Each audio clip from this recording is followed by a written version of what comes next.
Je m'appelle Irène Kluger, à Jos. Je suis née le 9 mai 1922 à Nagykanizsa. C'est un peu difficile peut-être comprendre. C'est une ville à peu près 35 000 habitants, le sud d'Hongrie, et à peu près 15 km la frontière Croatie. J'ai vécu avec mes parents. Alors justement, racontez-moi un petit peu, parlez-moi de votre famille. Que faisait votre père? Combien vous étiez d'enfants? J'avais mon père, ma mère, deux frères. Mon père, il avait de transport, mais à cette époque, les transports n'étaient pas faits en voiture, automobile. On avait des chevaux, des gros chevaux, et des personnels, beaucoup de personnel. Et c'était une famille formidable. Et c'est pas parce que c'était ma famille, mais d'abord, on avait des tantes, les oncles, des cousins, des cousines. Vous savez, c'était toujours une très grande... Mon père, il vient d'une famille où il y avait 9 enfants, ma mère aussi, 9 ou 10, je ne me rappelle pas. Mais on était avec une telle solidarité, telle force, vous savez, que, par exemple, chez nous, on n'était jamais les 3 enfants, mais les 5 enfants de ma tante qui est tombée, qui est venue très jeune veuve, et on était toujours 8 enfants à table. Et chez mon frère aîné, qui était un étudiant formidable. Comment s'appelait-il, votre frère? Joseph. Et après le bac, il ne pouvait pas rentrer à fac parce qu'en Hongrie, il y avait le numéro clausus déjà. Et que je ne sais pas beaucoup de choses de lui. Vous savez, il était très enfermé. Et de cette époque, je pense qu'il faisait partie de quelques groupes de sionistes, je ne suis pas sûre. Parce que moi, par exemple, je n'ai jamais fait partie d'aucune association. Et lui, il a appris les langues espéranto.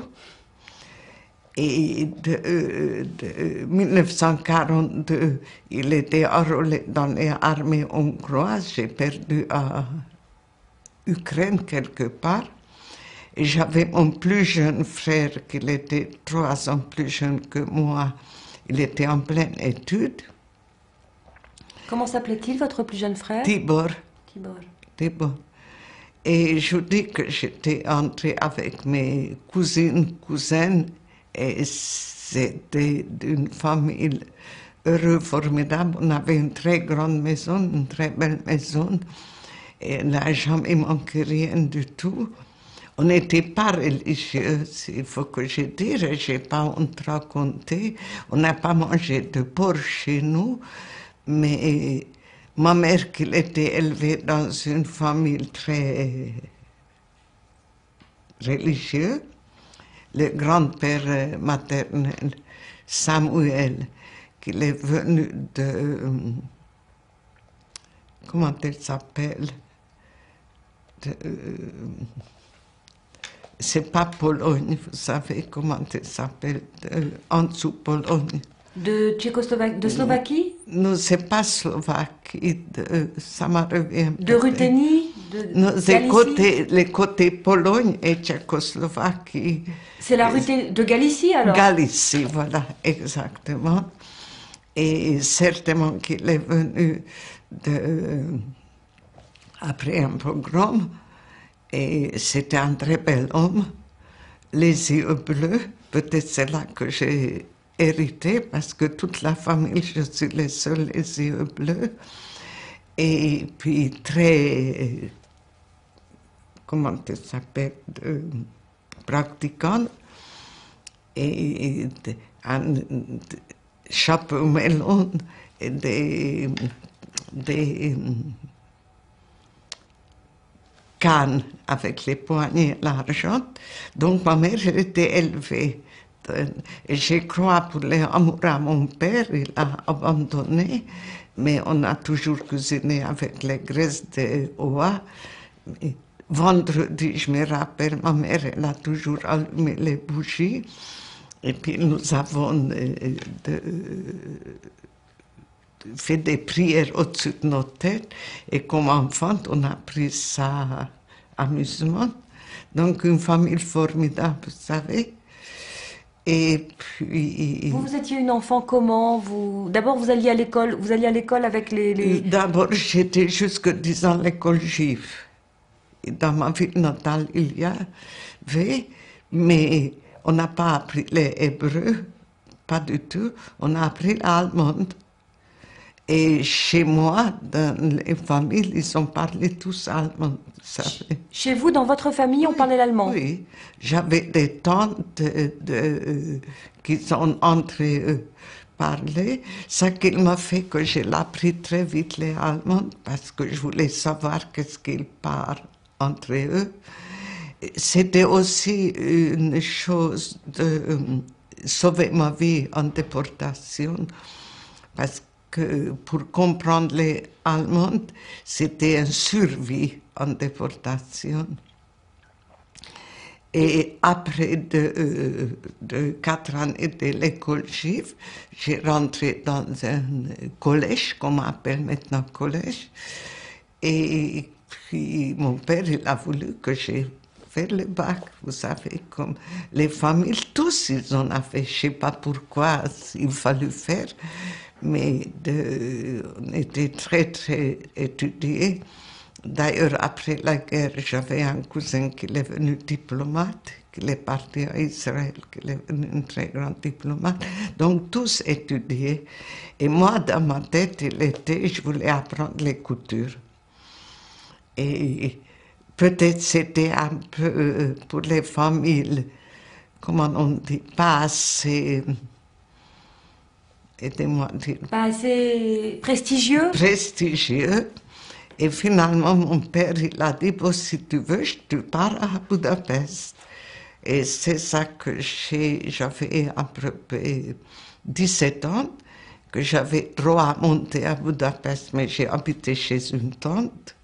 Bien sûr, je n'avais pas droit à habiter seule, parce qu'on ne faisait pas à cette époque. Et j'ai fait 4 ans de l'école de haute couture que j'ai terminée avec de très très bons résultats. Et peut-être ça aussi, c'était que je voulais venir tellement à Paris parce que mon père, il a dit toujours, quand tu as fini les études, je te l'envoie à Paris, tu feras quelques années d'études là, et je te ouvrirai les plus grands salons en Hongrie. Bon, tout ça, c'est autrement. Mais ça s'est passé, ça s'est déroulé autrement. Tout à fait autrement. Pour revenir juste à votre jeunesse, et même avant que vous n'arriviez finalement à Budapest à l'âge de 17 ans, quand vous parlez du collège, est-ce que c'est un collège dans lequel il y avait des enfants hongrois qui n'étaient pas juifs du tout? Tout à fait. L'entre-deux-guerres était quand même une période assez troublée en Hongrie. Comment est-ce que les juifs étaient perçus? Comment étaient vos rapports avec vos voisins, avec les Hongrois? Très bien, écoutez, j'ai jamais de problème. J'avais des copines catholiques, j'avais d'autres, beaucoup de protestants. J'avais des amis que mon frère, qui a fait les gymnasiums, vous savez qu'il était déjà une école beaucoup plus haute que des amis. J'ai sorti avec des garçons catholiques, avec des filles catholiques. Ma mère, elle n'a pas regardé avec les bonnes têtes, toujours ça, mais mon père, il a rié. C'était un homme très, très ouvert. Et puis, à l'école, chaque religion, elle avait une fois par semaine de cours de religion. Donc, on avait un très jeune rabbin qui nous avons appris de hébreu, vous savez. Et puis, mais on a vécu sans souci, sans rien du tout. Vous savez, moi, j'ai pas senti quand j'étais jeune cette haine. Comme il y avait beaucoup d'endroits peut-être. Moi, je me rappelle que toujours tout le monde il a dit à mon père, n'inquiète pas Simone, s'il y a quelque chose, toi, tu n'arriveras rien du tout. Ça n'empêchait pas qu'on était les premières familles ramassées par les polices hongroises. Vous avez comment ça s'appelle? Vers le 15 avril, les Allemands ils sont rentrés le 19 mars 1944, quand ils sont rentrés à Hongrie. Et puis, quelques jours après, il fallut porter les étoiles. Donc, si je pense maintenant, tout était préparé. Parce qu'on ne pouvait pas tout même préparer en une journée ou 2 journées, des milliers d'étoiles. Vous savez, tout était prêt. Et moi, ça que j'ai dit, ça ne plaît pas beaucoup pour les gouvernements hongrois, mais je répète que nous, on était toujours emmenés par les polices hongrois, les gendarmes hongrois, jusqu'à que les portes, les wagons, les fermaient, c'est quand ils ont été des Allemands. Donc, j'ai vécu sans souci. Donc, il y avait cette forme... Excusez-moi, on va juste interrompre une minute parce que je voudrais juste... Eux, ils sont venus avec moi vendredi à synagogue, mais c'est vendredi soir, les synagogues, c'était les rendez-vous avec les copains, vous savez. Et j'ai maintenant, avec le temps qui s'est passé, et maintenant comme je connais les déportations, moi-même je me dis comment on pouvait vivre sans souci, insouciamment, ne pas penser les avenirs, vous savez. Vous étiez jeune, tout simplement. Vous Oui. étiez comment? J'imagine que vous étiez une très jolie jeune fille. Vous Non, étiez... je sais pas, paraît-il que j'étais pas mal, j'en sais rien. Le temps s'est passé. Qu'est-ce que vous aimiez faire? Qu'est-ce que vous aimiez... Enfin, vous avez raconté, vous aimiez la mode. Qu'est-ce que vous aimiez finalement dans... J'étais allée, quand j'étais à Budapest, j'étais allée beaucoup en concert, écouter les musiques, que je n'aime plus les musiques depuis les déportations. Je n'aime plus les orchestres, j'aime pas les musiques. Mais j'avais 2 petites cousines qui sont vécues aussi à Budapest, qu'on est sortis tous les 3 quand on avait un peu de temps. Par exemple, j'étais pas assez attentionnée maintenant, avec des années que je pense, que mon frère, qu'il était emmené en 1942 avec l'armée hongroise en Ukraine, mais pas comme de soldats, comme travaux forcés. C'était comment on dit, les travail ramassés, aidez-moi à dire, des mines, vous savez, et qu'il a envoyé les lettres parce que les Juifs, ils n'avaient pas droit à envoyer des cartes postales ou des lettres. Et à côté de nous, comme mon père il était très connu, il y avait des soldats hongrois qui sont écrits à leur famille. Et sur les cartes postales, entre les lignes, il y avait quelques lignes de mon frère que je suis bien, j'ai vu. Et puis, j'ai mangé, par exemple, je rappelle une carte qu'il était marqué que j'ai mangé du pain. Ça veut dire que les soldats hongrois qu'il a donné un morceau de pain à mon frère, et nous, on n'a même pas fait attention que ces femmes paysannes qui sont ramenées les lettres montrées, il n'y avait pas dans les mains de lettres de mes parents, il fallut payer beaucoup d'argent que ma mère et mon père qu'ils peuvent lire d'écriture à mon frère. Vous savez, et puis on a payé, on a beaucoup de l'argent est parti parce que peut-être les affaires n'allaient pas marcher cette époque aussi bien qu'avant. Et ça, je me rappelle que cette époque, quand les cartes postales ils sont arrivées, et jamais un qui est resté, mes parents, et ils ont payé beaucoup de l'argent. Et j'ai fait les recherches pour mon frère il y a quelques années. J'ai retrouvé à côté de Kiev, dans un Kiev, il y avait Bercheva, c'est une petite banlieue de Kiev, et c'est les dernières traces que j'ai trouvées, c'était là. Mais j'ai jamais comment on dit, de lettre quelque chose qu'il est mort. Même les Croix rouges de Haraldsen, que j'ai fait les recherches, ils ont écrit qu'il est à Beersheba, il est malade. Partout où j'ai demandé, et j'ai abandonné de recherche, peut-être que je recommencerai.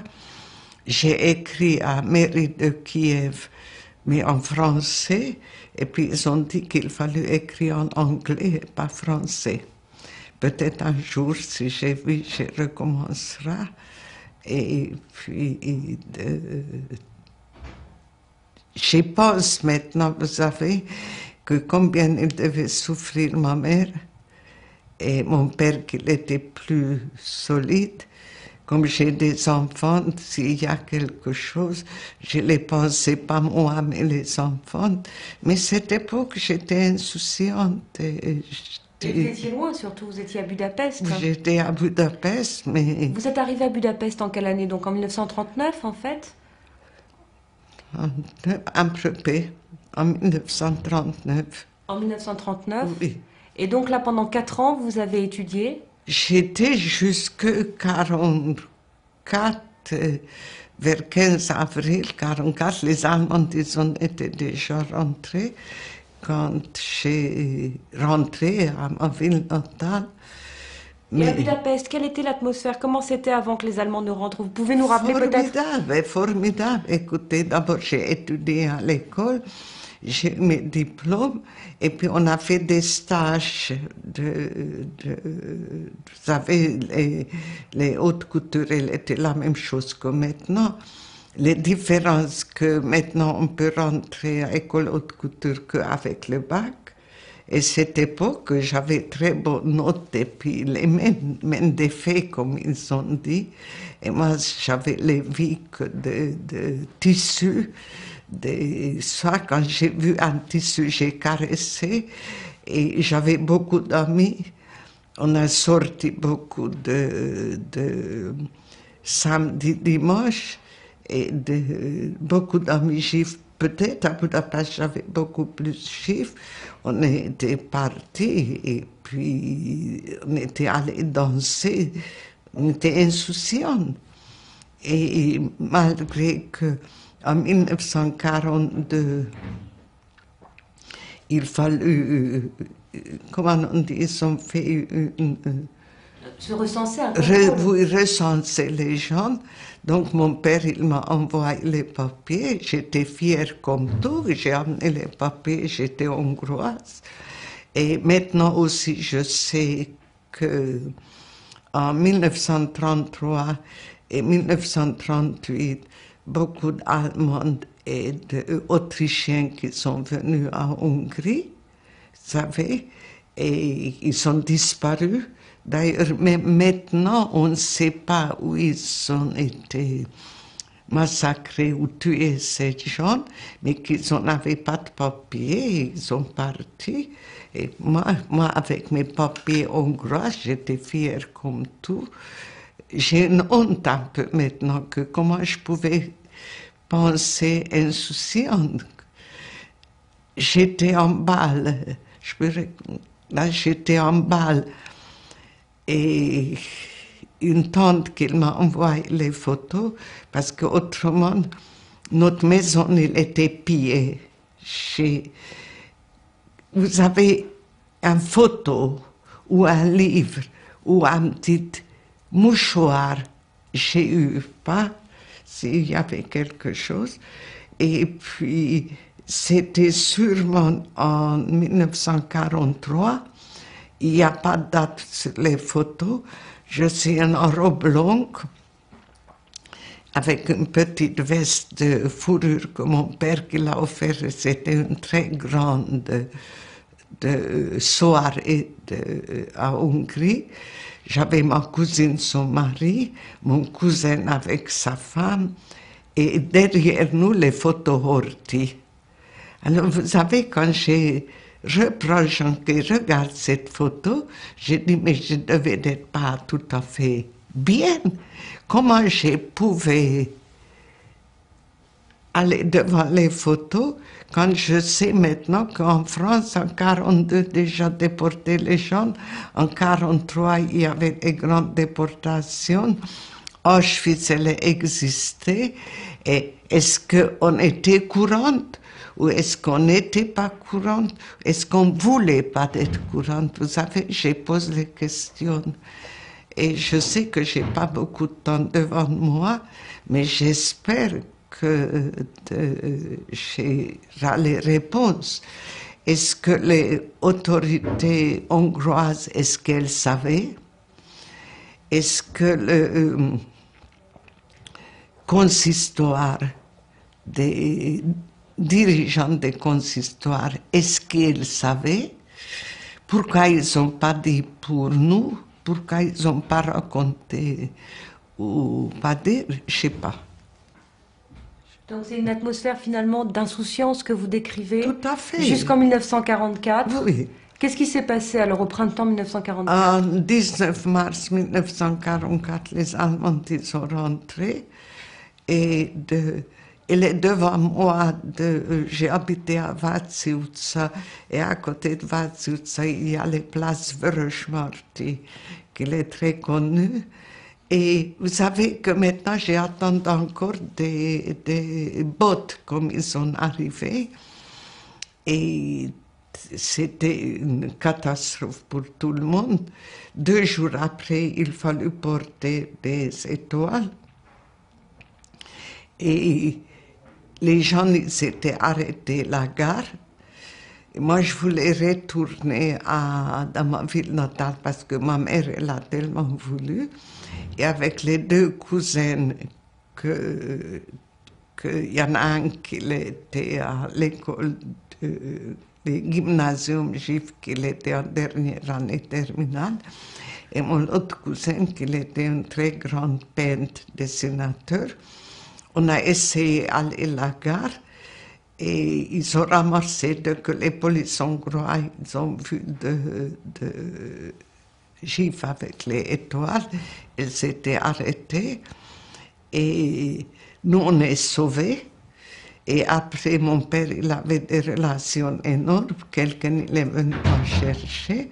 Donc j'ai rentré vers les 15 avril dans ma ville natale, tout à fait tranquillement. Quelques jours après, il y avait des grandes affiches dans la rue le matin quand on a réveillé qu'on n'a pas droit à sortir et qu'il faut qu'on prépare pour 3 semaines la nourriture. Alors, voyez-vous, ça qui me fait mal, c'est là, que ma mère, elle est devant moi, que toute la nuit, elle a préparé des nourritures qu'on peut garder pour 3 semaines. J'avais une tante veuve avec 5 enfants et mon père, il était allé chercher, risquer sa vie, c'était pas loin. Donc c'était 2 sœurs, vous savez, comme 2 jumelles, elles étaient ensemble.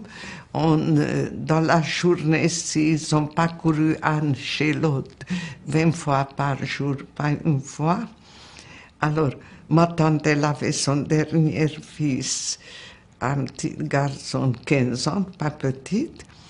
Et un bon matin, on a réveillé qu'on n'a pas droit à sortir. Et puis, qu'on s'est emmené en Allemagne pour travailler.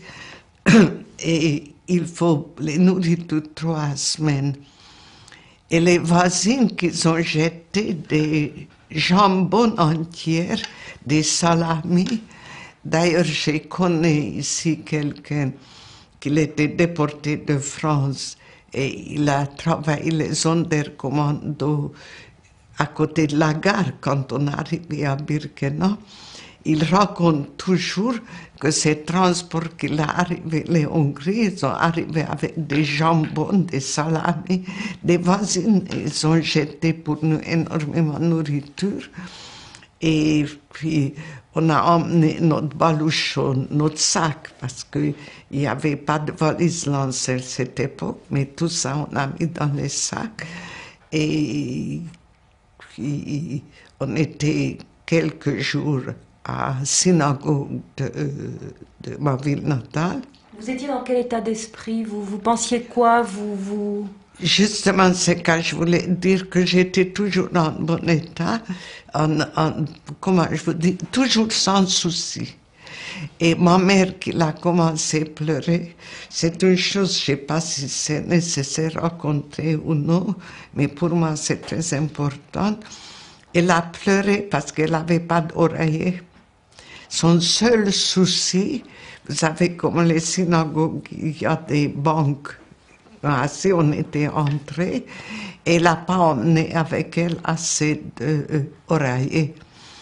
Et j'ai eu les autorisations sorties, au bout de 4 jours peut-être, d'aller dans notre maison chercher les oreillers. Dans notre maison, quand ils sont venus nous chercher, le mairie de Nagykanizsa, il y avait des employés qui ont marqué tout ce que nous avons dans la maison, comment on dit un inventaire. Voilà, un inventaire. Je me rappelle gifle qu'elle a reçu mon père parce qu'ils ont trouvé une petite savonnette. Et cette époque en Hongrie, il y avait des tickets déjà pour pas mal de choses. Ils ont voulu savoir où on a eu cette savonnette. Et mon père, que j'ai toujours imaginé que personne qu'il peut toucher, il a avalé sa salive. Donc tout était marqué. On est sorti de notre maison, elle était la porte. Pas seulement fermée, mais comment ça s'appelle? Ils ont mis de... Scellé. Pas seulement scellé, vous avez de trucs. Et on est parti porter notre valise. Et donc, j'ai les autorisations sorties chercher les oreillers. 4 jours après, notre maison, elle était pillée, ouverte. Il n'y avait plus rien dedans. Le voisine, elle était avec la robe de ma mère, sa fille avec mes bottes. Et puis, on avait beaucoup de bijoux, parce que j'avais une tante de sœur de mon père qui l'a habité dans cet immeuble aussi. Et on a ramassé, moi j'ai jamais aimé les bijoux, vous savez, ça m'a jamais intéressé. Et j'ai proposé à mon père qu'on va cacher, qu'on fait un trou. Et je me rappelle, mon père, il a dit que ta tête, elle tourne comme un ventilateur. Il a confié cette bijou à cette femme, vous savez. Et 4 jours après, tout, elle était cassée, notre maison vide. Et quand j'ai retourné à la synagogue, j'ai dit à mon père, et puis il a dit, on ne dit rien du tout à ta mère, tu dis qu'on ne pouvait pas ramener. Et 2 jours après, il fallut sortir de la synagogue. Les moitiés, il y avait à peu près 3000 juifs dans cette petite ville de Provence. Les premières fois, les moitiés étaient déportés. Et vous savez ça que je n'oublierai jamais, qu'on était 5. Je ne sais pas comment ils sont partis, parce que les Allemands, ils étaient toujours 5. Et on était déjà avec les gendarmes hongrois, avec les polices hongrois, qu'on était accompagnés, et des gens, population de ma ville natale, elle était sur les trottoirs, les deux côtés, applaudie. Ils ont débarrassé les Juifs. Alors, c'est une chose que je n'oublierai jamais.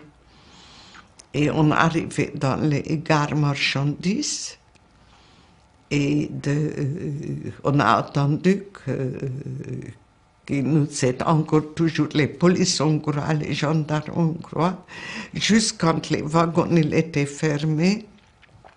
C'est des SS qui étaient déjà là-bas, qui sont fermés. Et ça, on pouvait voir parce que quand les wagons étaient pleins, tu étais dehors, donc on pouvait voir qu'il est fermé. Donc on était emmenés dans cette wagon. Et mon père, il est je sais pas, il était formidable, mon père, parce qu'il est arrivé, quand on est monté dans le wagon, tout de suite vers avoir une place de lucarne, vous savez. Donc on avait un peu de lumière, et toujours en pensant que on va en Allemagne. Et là, j'ai un triste souvenir que je m'en veux de toute ma vie. J'ai mon frère, il voulait manger. Et puis j'ai dit, il ne faut pas manger parce qu'il faut garder la nourriture 3 semaines. Et maintenant, j'ai dit, mais pourquoi j'ai mêlé? J'avais ma mère, j'avais mon père, et pourquoi c'est moi qui l'ai mêlé pour qu'il ne mange pas? Et ça, je peux vous dire que depuis ça, je ne suis pas du tout économe. Quand mes enfants, quand ils ont voulu manger, j'ai jamais dit que non, on peut manger ça. Et je ne pardonnerai jamais, jamais à moi que j'ai dit à mon frère, tu ne manges pas. Peut-être il n'avait pas faim, peut-être il voulait manger par l'énervement ou quelque chose. En tout cas, ce voyage, je ne sais pas si vous avez entendu parler des déportés quand ils ont fait ce voyage, c'était le cauchemar. Ça commençait 3 jours, 3 nuits. En tout, ils ont donné 2 seaux. Un seau, il y avait de l'eau et dans l'autre pour faire les besoins. Et au bout du 3e jour, les wagons étaient dégoûtants sales parce que toute cette saleté est pendue partout. C'était, je ne rappelle pas, je ne crois pas qu'il y avait des morts dans notre wagon. Et ça qu'il était très difficile, la soif. Et croyez-le, qu'on peut rester sans manger, mais on peut difficilement supporter de soif. Et au bout de 3 jours, on est arrivé à Birkenau, et c'était une planète de fous. Vous voulez qu'on s'arrête un peu? Un peu. Bien sûr. Une fois, quand j'ai retourné dans ma ville natale, j'ai descendu chez cette voisine que j'ai vu la robe de ma mère. J'ai rentré chez eux et j'ai ouvert les armoires. Et j'ai retrouvé une nappe que ma mère qui l'a brodée, j'ai toujours les nappes. J'ai tiré et elle a appelé les polices. En 10 minutes, les polices hongrois, ils étaient là, ils m'ont voulu arrêter, mettre en prison, parce que je n'avais pas le droit d'ouvrir les armoires à quelqu'un. Oui. De ce voyage que vous décriviez tout à l'heure, Alors, est-ce que vous voulez qu'on reprenne ou... Si, je voudrais, parce que c'est important aussi. Dans le voyage que vous avez décrit, est-ce que vous connaissiez des gens est-ce que vous connaissiez d'autres personnes dans le wagon dans lequel Non. Est-ce que vous vous souvenez de gens en Non, particulier? j'étais avec ma tante, ma mère, Et puis on a fait, peut-être qu'il y avait, je ne connaissais pas. Vous savez, j'ai perdu un peu les notions des gens. J'ai vécu tout de même 4 ans à Budapest et j'ai perdu mes amis, de filles qui sont mariées. J'ai 2 cousines de mon âge qui sont mariées très jeunes et sont vécues en campagne et pas un qui est rentré. Et j'avais la petite cousine avec ma tante. Et quand on est arrivé au bout de 3 jours, je vous dis, on était dégoûtants de salle. Et ma mère et ma tante, elles en avaient des manteaux noirs et puis un fichu, un écharpe noire, parce que grand-père hungare, ma mère, elle s'appelait son nom, jeune fille hungare, elle est décédée en 44 janvier. Donc, elles ont porté les deuils. Et en descendant de wagon, j'ai perdu ma mère et ma tante, mais d'abord, il fallut aller les hommes d'un côté, les femmes de l'autre côté. Donc, j'étais avec ma mère et ma tante. Et en pas des minutes, mais en secondes, je me suis trouvée toute seule. Et je me rappelle qu'il y avait des camions avec les grandes, avec des croix rouges. J'ai su après que les officiers, c'était Mengele, qui nous avait reçus. Il y avait des musiques, un orchestre, ils ont joué. Donc, je me suis trouvée toute seule, de l'autre côté. Et j'ai ni vu ni mon frère, ni mon père, ni mon petit cousin. Et là-bas, c'était terrible, vous savez, mais sans conscience. Et j'ai trouvé une amie de mes parents. Elle s'appelait Elisabeth. Elle était 10 ans plus que moi, et puis elle m'a pris. Et puis après, je sais qu'est-ce qui s'est passé, que les personnes qui ont demandé partir en camion, qui s'étaient venus tout de suite. Et je ne voulais pas croire, vous savez, que toutes les manger qu'on a ramenées, qu'on avait sorties, ils ont dit, vous ne touchez rien du tout. Il y aura, après tout ça arrive avec vous. Et puis nous avons mis dans un grand endroit, une grande place qui s'appelle Sona. Elle est ouverte maintenant à Burkina depuis 2-3 ans parce qu'ils ne pouvaient pas visiter. On est rentré dans ces grands bâtiments, si vous voulez, et on était transformés. Et c'est une chose que encore que j'ai pas de réponse. C'était le 2e transport qui est parti de Hongrie. Le premier transport, elle est arrivé le 28 avril 1944. Autour de Budapest, il y avait une prison qui étaient les gens arrêtés. Et le 2e transport, c'était ma ville natale.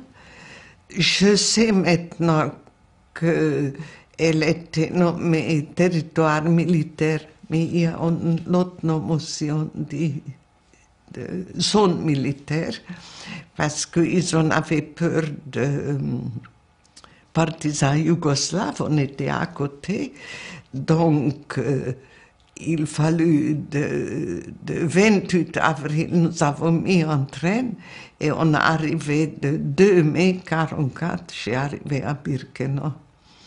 Et ça aussi, c'est une chose, pas de discussion, mais il y a un très grand écrivain ici, hongrois, qui s'appelle François Faiteux, qui a écrit un livre, il écrit dedans que les Hongrois étaient déportés à partir du 15 mai. Alors j'ai écrit à cette monsieur une très gentille lettre pour rappeler que s'il veut bien m'expliquer qu'est-ce que j'ai fait déjà le 2 mai à Birkenau. Et il m'a répondu que les livres qui sont traduits en hongrois, il s'est corrigé, mais il n'a jamais corrigé ces livres.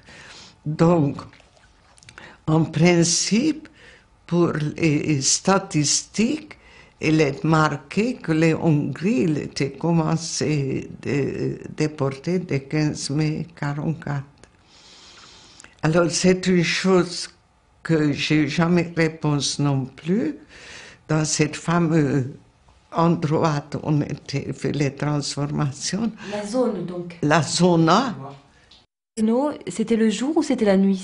Le jour. C'était en matinée, en fin de matinée. Et je vous dis qu'on a rentré dans ces grandes zones. Qui était où par rapport à la rampe, en fait? Comment... Oh, nous sommes arrivés à Judenrampe. Les rampes qui existent maintenant, vous savez qu'ils ont montré qu'à fin mai, les trains allaient rentrer presque les pieds de crématoire 2. Vous savez qu'ils ont construit comment on dit, des rails. Des rails, oui. Des rails. Et d'abord, j'ai connu ici des filles françaises qui sont arrivées en février 1944, qui ont travaillé sur là. Mais quand nous sommes arrivés le 2 mai 1944, nous sommes arrivés à Judenrampe. C'est-à-dire à l'intérieur du camp? Dehors du camp. En dehors du camp? Dehors du C'était pas encore à l'intérieur du camp? Il n'était pas encore bien dehors. Cette Judenrampe, j'ai revu en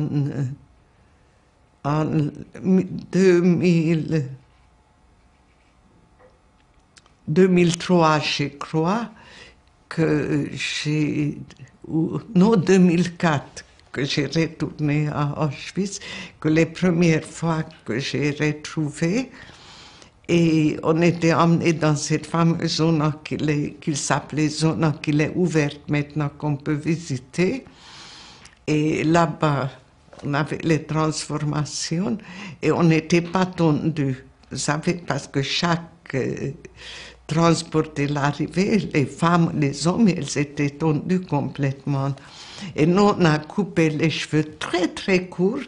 Vous savez, c'est presque court que quand ils ont tiré, qu'on a senti les cuirs cheveux.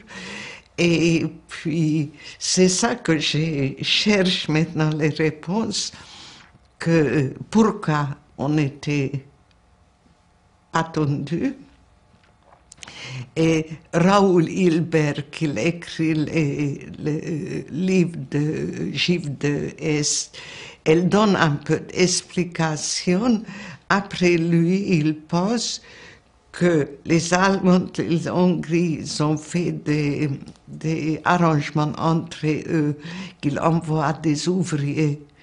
Parce que les 1944, les Allemands, il a manqué des ouvriers dans les usines. Vous savez, tout le monde il était enrôlé dans les armées. Et puis, ils ont pris des déportés pour travailler, même dans les usines d'armement. Alors, est-ce que pour ça, tout ce que je sais qu'un an après la libération, j'avais des cheveux déjà apprêtés jusqu'à mes oreilles. Et pendant ce temps, donc, on était déshabillés et tatoués. Vous savez que c'est un jour, les enfants à l'école, ils ont demandé « Est-ce que ça te faisait mal, Irène, quand, voyez-vous, les tatouages, je ne sais pas si on peut voir, ils sont faits. » Je ne me rappelle pas que ça me faisait mal, mais je crois que c'était des piquements qu'on m'a fait dans mon cœur. Et c'est là que, après ces tatouages, que j'ai vu qu'on ne sommes plus rien du tout. Quel était votre numéro? Enfin, quel est votre numéro? 80 957. Et j'ai retrouvé des personnes qui sont 6 numéros avant moi. Parce que d'abord j'ai cherché les numéros et puis je ne trouve pas. j'ai aucun papier. Vous savez que j'ai été déportée. J'ai demandé à Croix-Rouge, les Harolsen, j'ai demandé d'ailleurs, on ne trouve pas mon passage, ou pas passage, comment on dit? Une trace, enfin, de trace. Et puis, mes dernières, quand j'étais dans ma ville natale, une Hongroise, elle a écrit un petit livre. Et là, il y en a mon numéro. Donc, ça existait, ce numéro.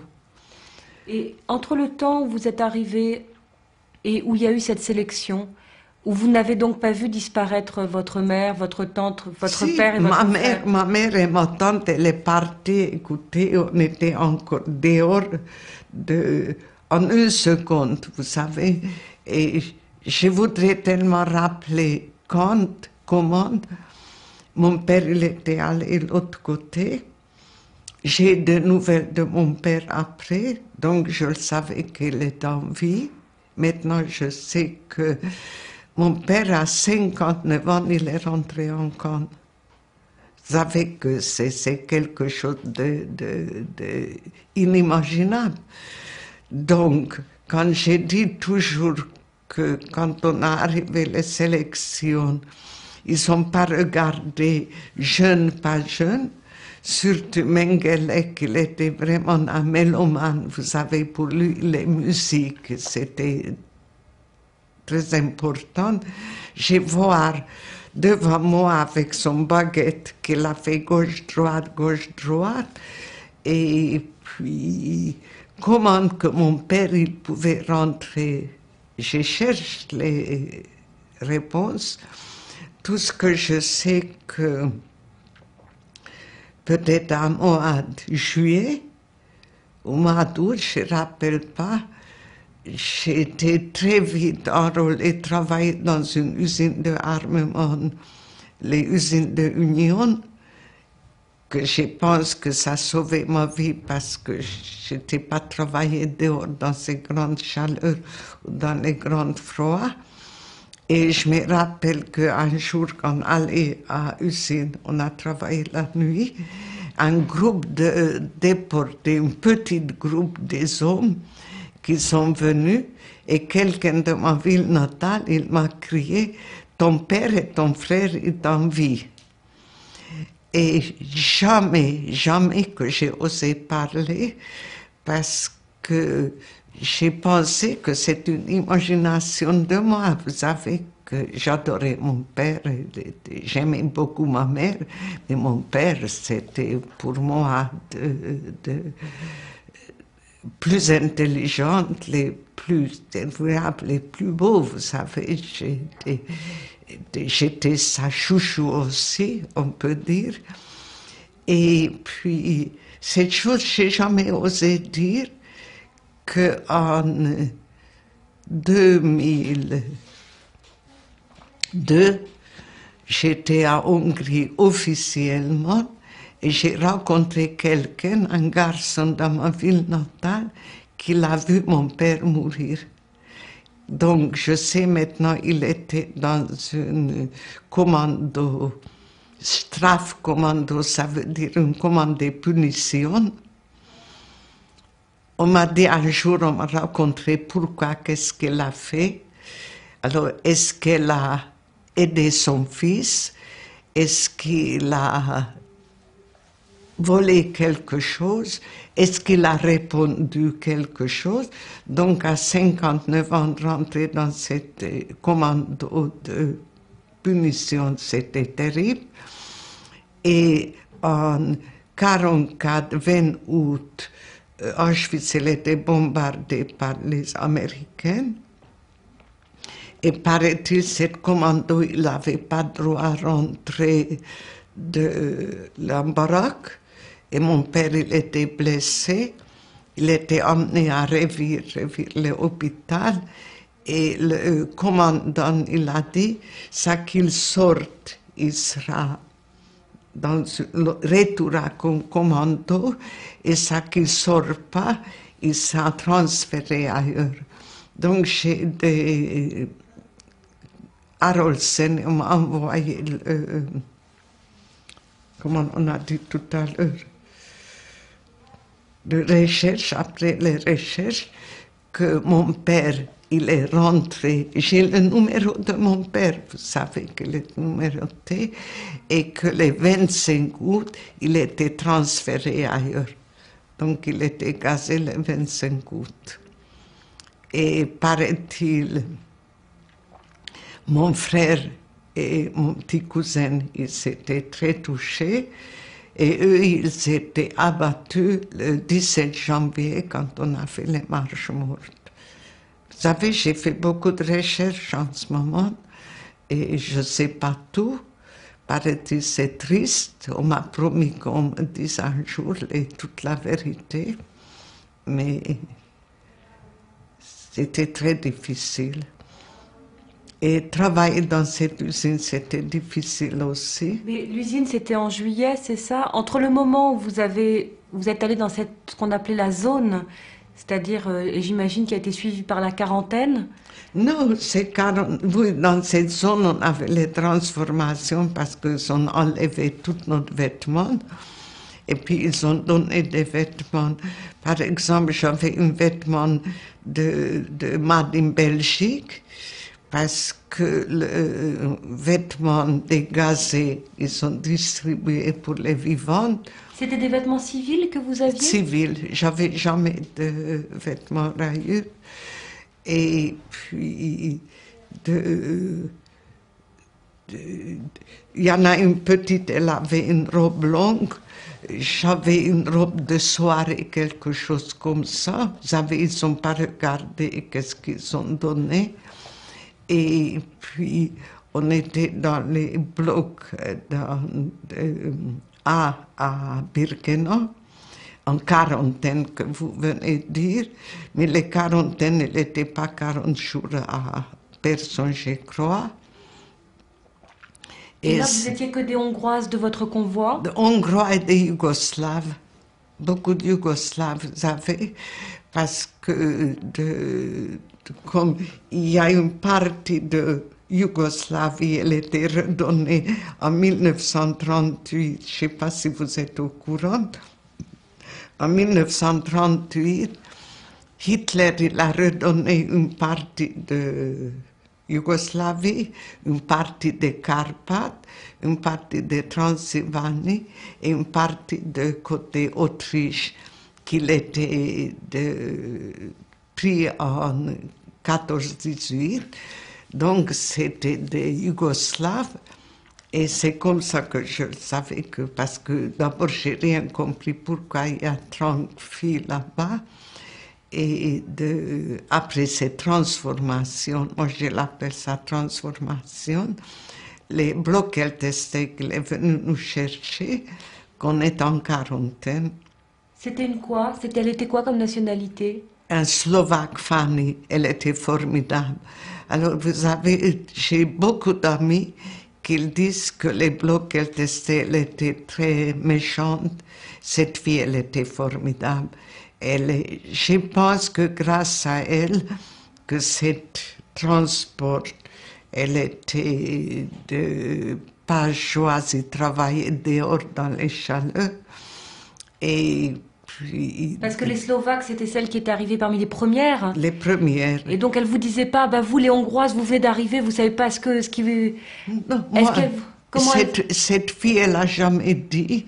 Et pourtant, il y avait d'autres Slovaques qui ont dit que vous avez dansé.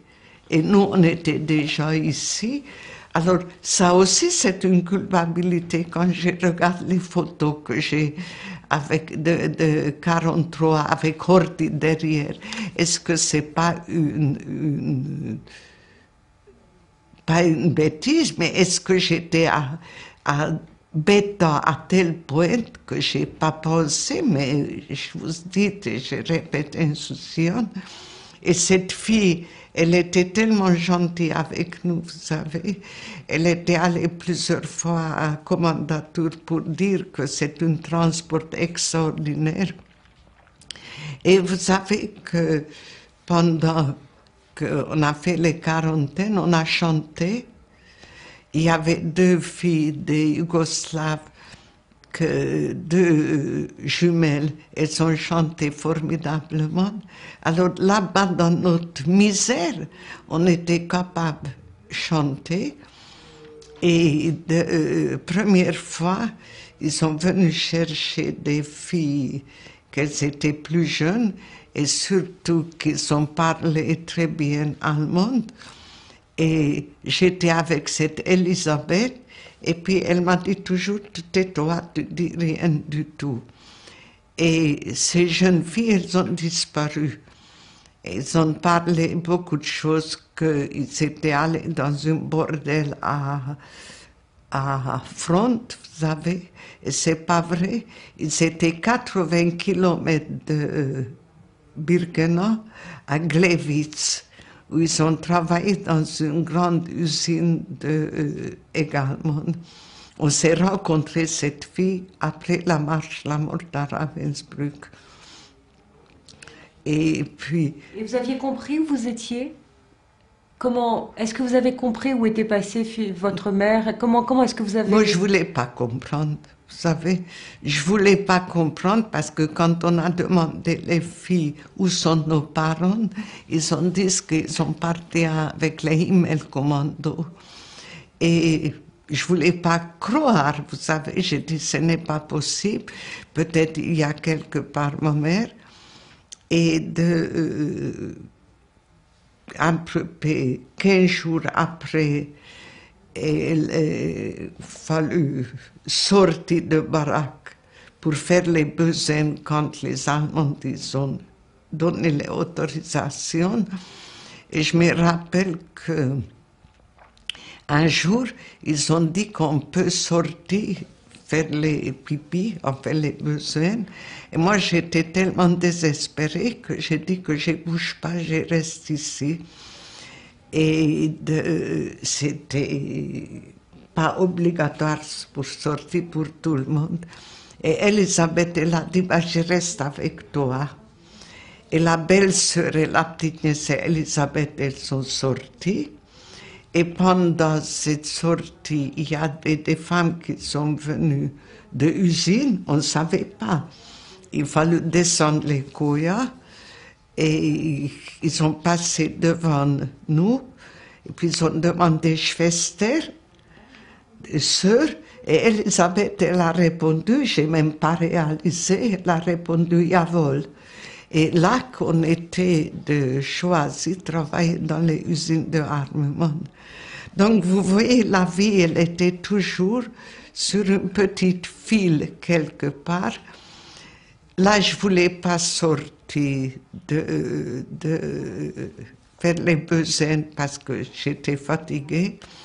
Mais c'est une chose qui m'accompagne. Vous savez, ça arrive que je sais une réception quelque part et puis je ne veux pas aller faire les besoins parce que j'ai peur qu'il arrive quelque chose pendant que je ne suis pas là. Donc je pense que on a beaucoup de traces qu'on ne peut pas effacer. Vous savez, ça reste pour toute nos vies. Donc ça, c'était au bout de 15 jours, en fait, assez rapidement. Oui, assez rapidement. Vous avez eu le temps quand même de voir arriver tous ces convois de Hongrois qui ont défilé à partir de votre arrivée? J'ai vu arriver les deuxièmes de transport de ma ville natale, qu'elles étaient à côté de nous. Cette fille, qu'elles étaient rasées, tondues les cheveux, ils en avaient les robes grises. Il y a beaucoup de photos qu'on voit cette robe grise. Et j'ai retrouvé des amis là-bas. Après, ils sont partis, je ne sais plus où. Et nous, on était, je vous dis que c'était, j'ai dit toujours, une chance dans les malheurs, que j'étais, au bout de 15 jours, sélectionnée, travailler dans cette usine. Qui se trouvait où, l'usine? En 3 kilomètres de Birkenau, 3-4 kilomètres peut-être. C'est une usine qu'on a fait des grenades à la main. Et on a travaillé jour la nuit. Et moi, j'étais de choisi, sélectionner, j'aime pas dire le mot sélection, mais au fond, c'est là, travailler d'abord la nuit. Mais vous dormiez à côté de l'usine ou vous dormiez à Non, Birkenau? dans les baraques, dans les Birkenau. Tous les jours, on a fait les 4 kilomètres aller, les 4 kilomètres revenir. On est sorti avec les musiques. Quand on est sorti, il y avait vous savez qu'il y avait un orchestre à Birkenau. Et il y avait pas mal de Hongrois qui étaient dans les orchestres après.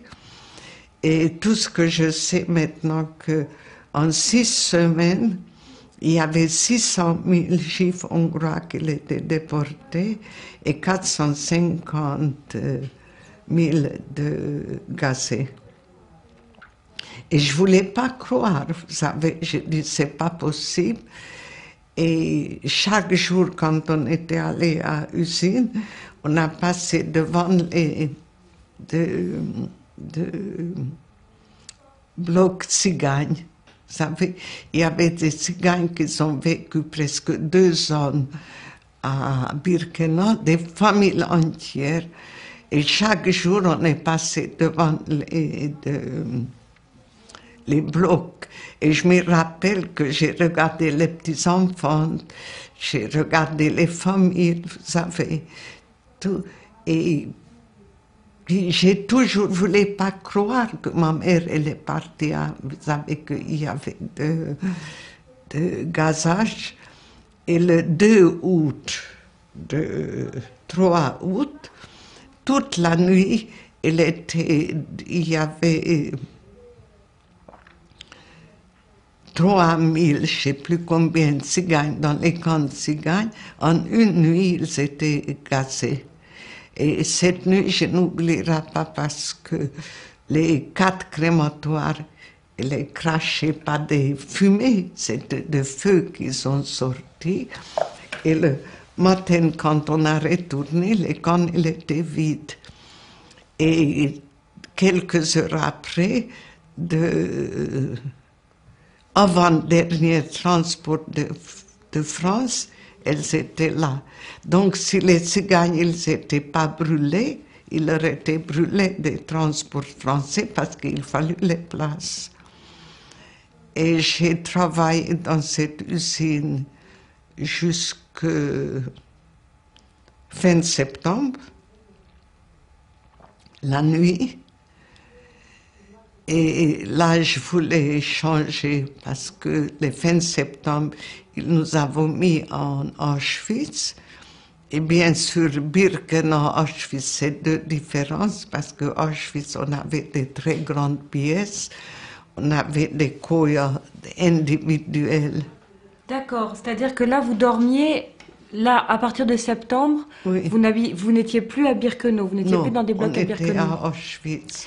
Et juste, oui, pardon, Oui. Continuez la différence entre... Oui, ben la différence, vous savez, c'est pas joli de dire, mais je dis, c'était les jours, la nuit. Imaginez-vous, quand on est arrivé les premiers jours à Auschwitz, ils ont préparé une autre baraque et on était dehors, il y avait partout toujours cette fameuse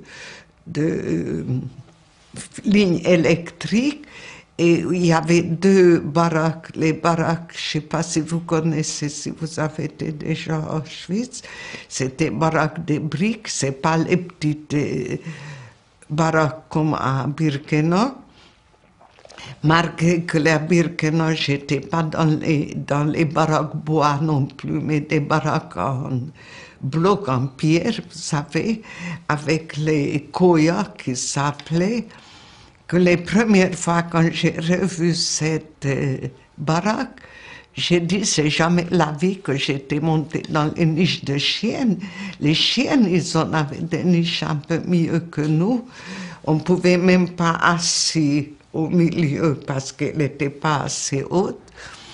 Et puis les différences, les premiers jours quand on est arrivé à Auschwitz, toutes les koyas, il étaient des édredons rouges, vous savez. C'est parti le lendemain, mais on était reçus comme ouvriers d'usine parce que les usines, ils devaient marcher. Alors qu'à Birkenau, vous étiez même géographiquement à côté des crématoires, la zone des femmes, le camp des femmes. Oui, Vous étiez à côté des crématoires à Birkenau. à Birkenau. Oui. Alors, Et dans ce commando de travail, quand vous partiez à l'usine, est-ce que vous étiez, d'abord, comment est-ce que vous avez réussi à vous habituer, enfin, à la vie concentrationnaire? C'est-à-dire est-ce que vous avez trouvé une assiette, une cuillère, pardon? Est-ce que vous Non. aviez des chaussures? Est-ce que vous avez trouvé des... il y avait pas de cuillère. Les débuts, même dans les usines, il n'y avait pas de cuillère. Ils ont donné, par exemple, minuit, ils ont donné une soupe aussi. Les soupes, elles étaient distribuées ou dans une cuvette, ou dans une pot de chambre, ou dans une casserole. Et puis, pour 5-6 personnes, on a lapé comme les chiennes. Mais vous savez que je pense qu'on n'était pas dans un état normal. On a habitué, il y a ça, il faut accepter ça. Et j'ai dit toujours qu'on était comme des bêtes, vous savez.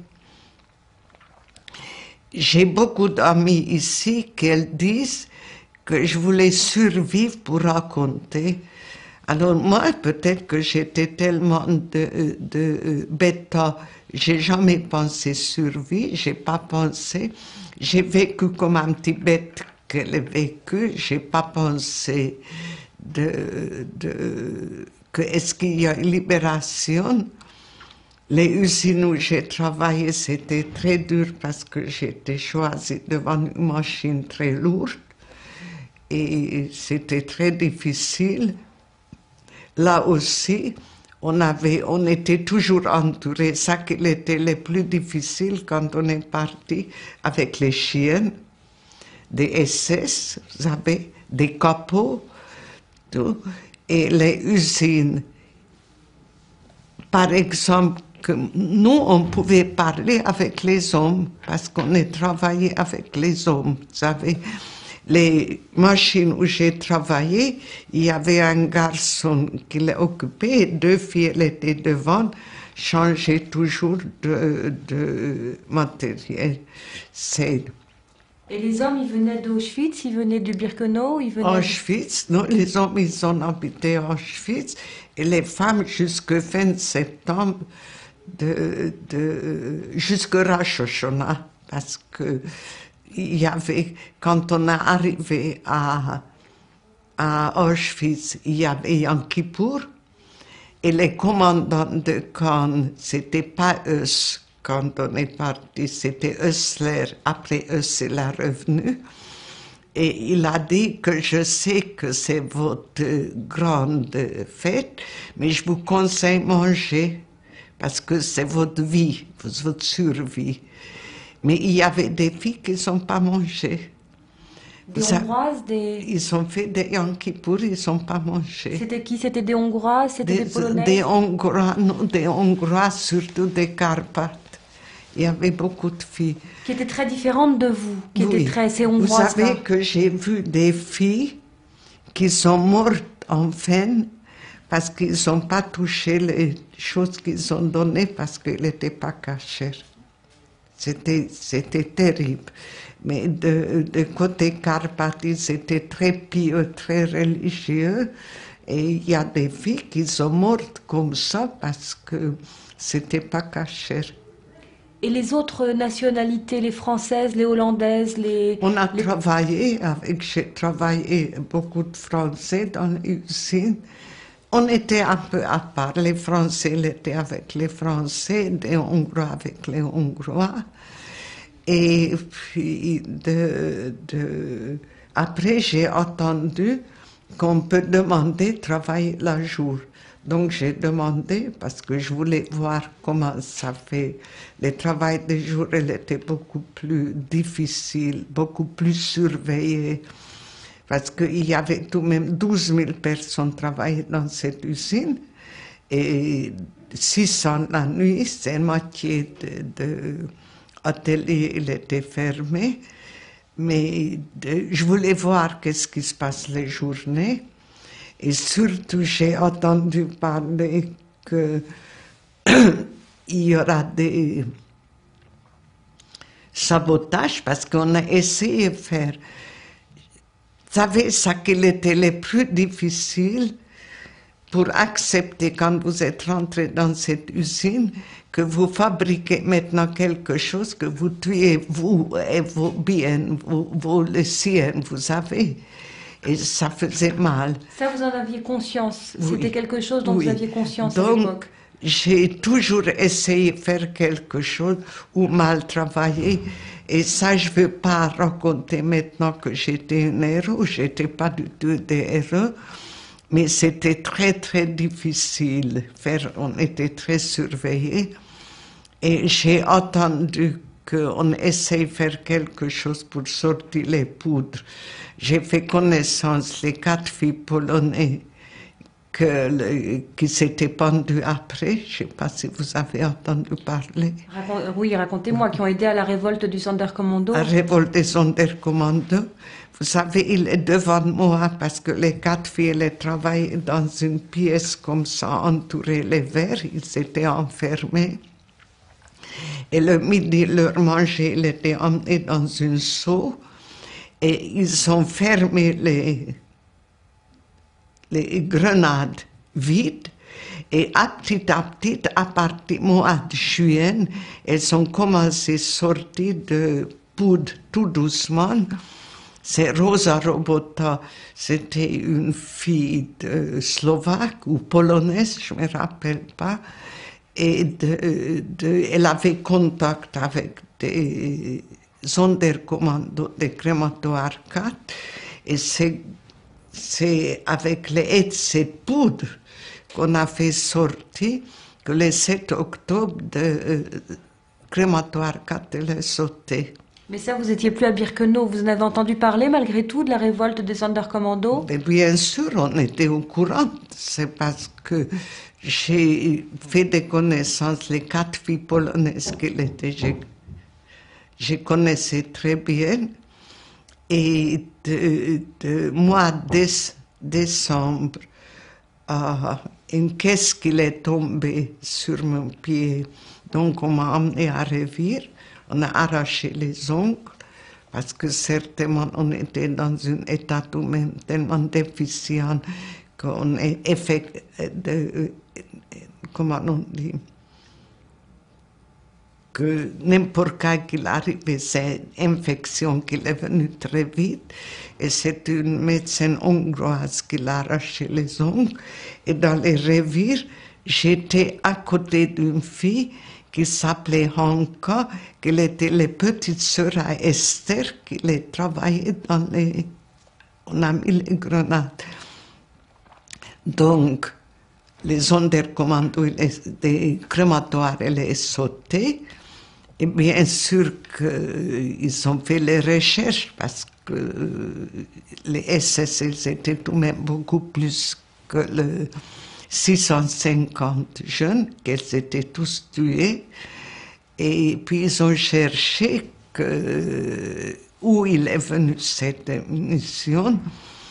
Et un beau jour, il y avait des officiers SS qui sont venus dans les usines parce que les grenades qu'il est parti à front, elle n'est pas sautée. Donc ils ont cherché pourquoi. Il ne fallut pas beaucoup, vous savez, qu'ils ont trouvé. Les 4 filles, elles étaient arrêtées, elles s'étaient mises en bunker. Et moi, j'étais avec Hanka. Et beaucoup de Polonais sont venus toujours voir les filles, parce que Esther, elle était en bunker déjà. Et on a espéré, tout le monde a espéré qu'ils ont resté en vie. Et le 6 janvier 1945, le commandant Eus, qui a décrété que les 4 filles seraient pendues, 2 le matin, 2 après-midi. Et il fallut toutes les commandes des usines Union aller là-bas regarder. Et comme j'étais dans les revirs avec Hanka, on avait droit à rester là-bas.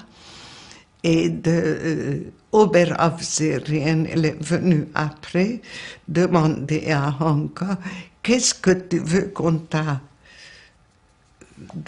pas recommencer, qu'on t'a fait pour qu'on a fait ça, de quel côté tu veux travailler, où tu veux travailler. Et il y avait une fille, Martha, qui l'a occupé beaucoup encore. Et il a demandé s'il peut emmener dans les bureaux, parce que cette époque, les déportés, déjà, ils ont travaillé dans les bureaux, vous savez, il manquait énormément des SS. Et moi, je rappelle cette Hanka parce que, comme ils ont ramené toujours de peine pour elle, et cette môme, elle avait 15 ans à cette époque, elle a toujours cassé un morceau de peine et puis elle m'a donné.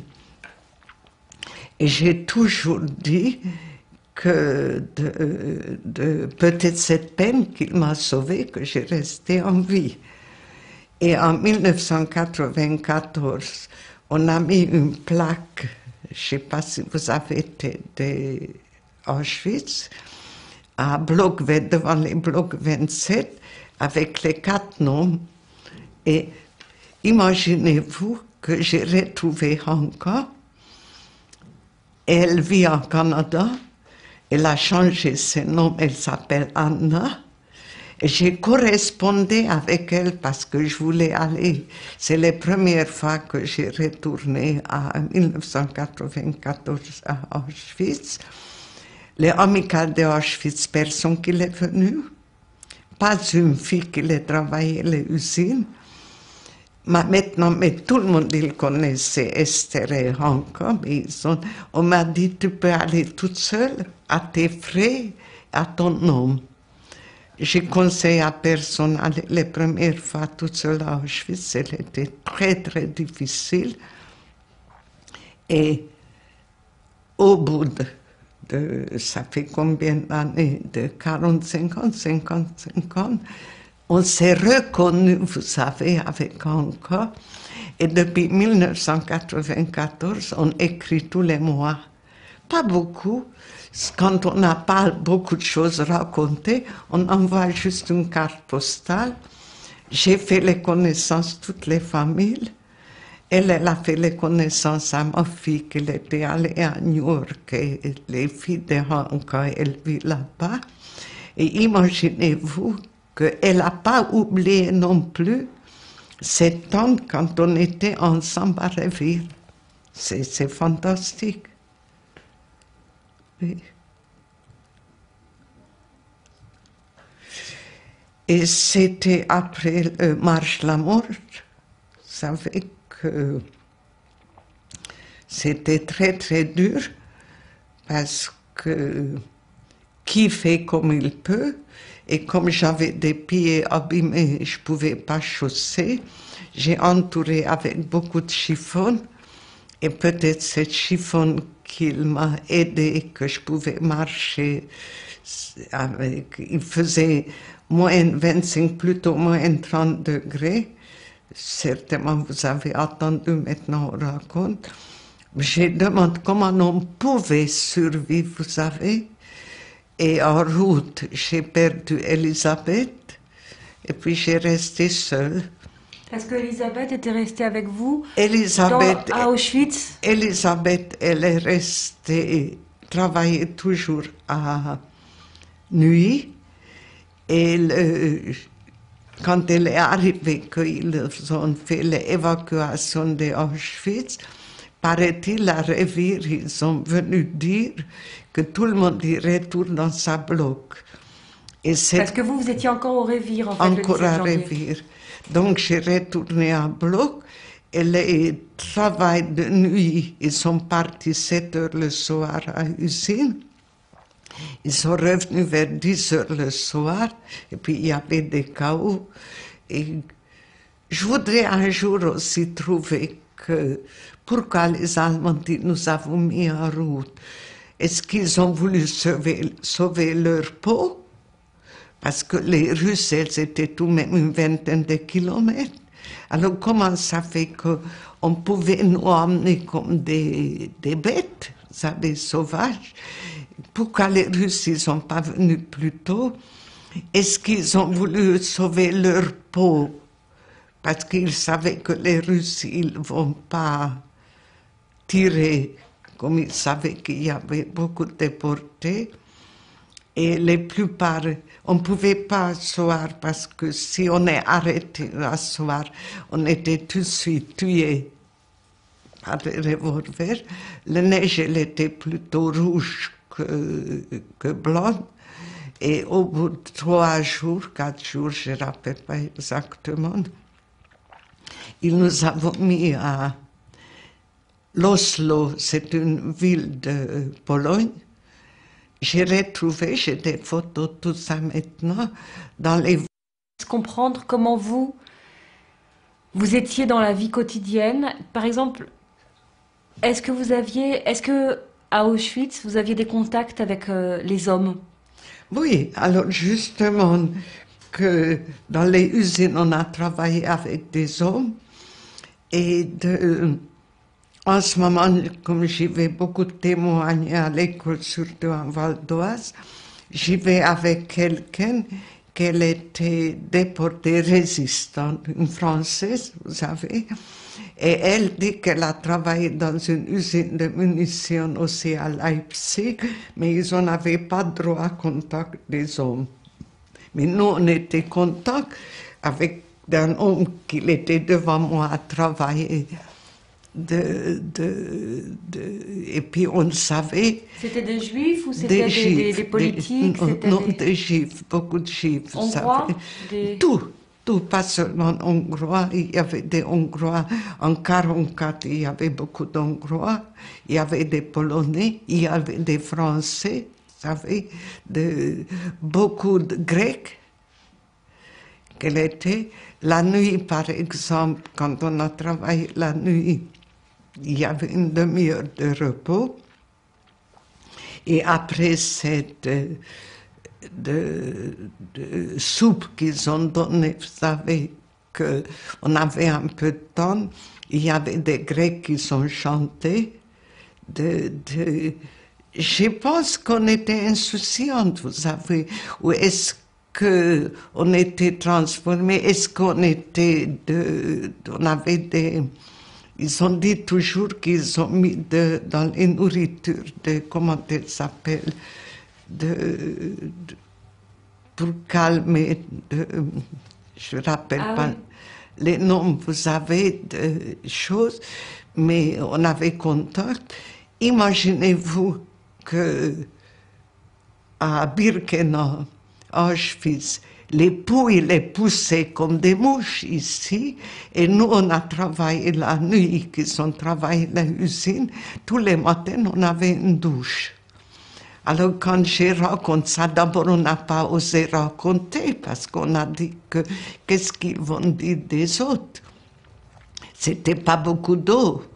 Et puis quand nos cheveux, ça commençait à pousser un peu, on a mis aplati toujours parce qu'on avait peur qu'ils vont couper. Et j'avais pas du tout peau à Auschwitz, ni si on avait une petite marque, quelque chose. Vous savez avec quoi qu'on a soigné? Avec les pipis. Les pipis, c'est un très bon désinfectant. Parce qu'on avait tellement peur qu'on était toujours regardé, il fallait passer toute nuit devant les médecins pour qu'on n'a pas de boutons, qu'on n'a pas de quelque chose. Au moment des sélections? Même après, quelquefois, ils sont venus nous regarder. Est-ce que c'était justement, c'est-à-dire est-ce que c'était des sélections comme d'autres déportés, comme les autres déportés en ont connu, c'est-à-dire des sélections où on vérifiait votre état et si vous n'étiez pas assez forte, on vous envoyait à la mort? Peut-être, parce que j'en suis sûre que quand je me suis trouvée à mois de décembre à Revir, il y avait plus de crématoires qui étaient arrêtés 1er ou 2 novembre, je ne sais pas exactement. Et j'en suis sûre que si cette chose elle aurait été arrivée plus tôt avec moi, j'aurais été sélectionnée. Vous croyez qu'ils ont gardé quelqu'un 3 semaines de revire? Bon, la vie, elle était très difficile, mais il ne fallut pas lever bonheur, il ne fallut pas faire laisser l'appel. Et puis, pas aller. Peut-être ça me donnait un peu de force, j'en sais rien. Dans votre bloc, il y avait des femmes de votre commando qui dormaient dans votre bloc à Auschwitz dans le bloc. C'était Seulement des personnes qui travaillaient dans les unions. D'accord. Personne d'autre. Et à Auschwitz, il n'y avait pas de femmes commando qu'en 1940, quand ils ont créé, parce que c'était une caserne de l'armée polonaise qu'il était. Et puis en 1944, quand ils ont mis les commandos de Union, on était transférés. Autrement, à Auschwitz, il n'y avait que des hommes, à part des pauvres commandos. Le bordel. Oui. Ça, c'est aussi ça. On a regardé toujours. Ils étaient avec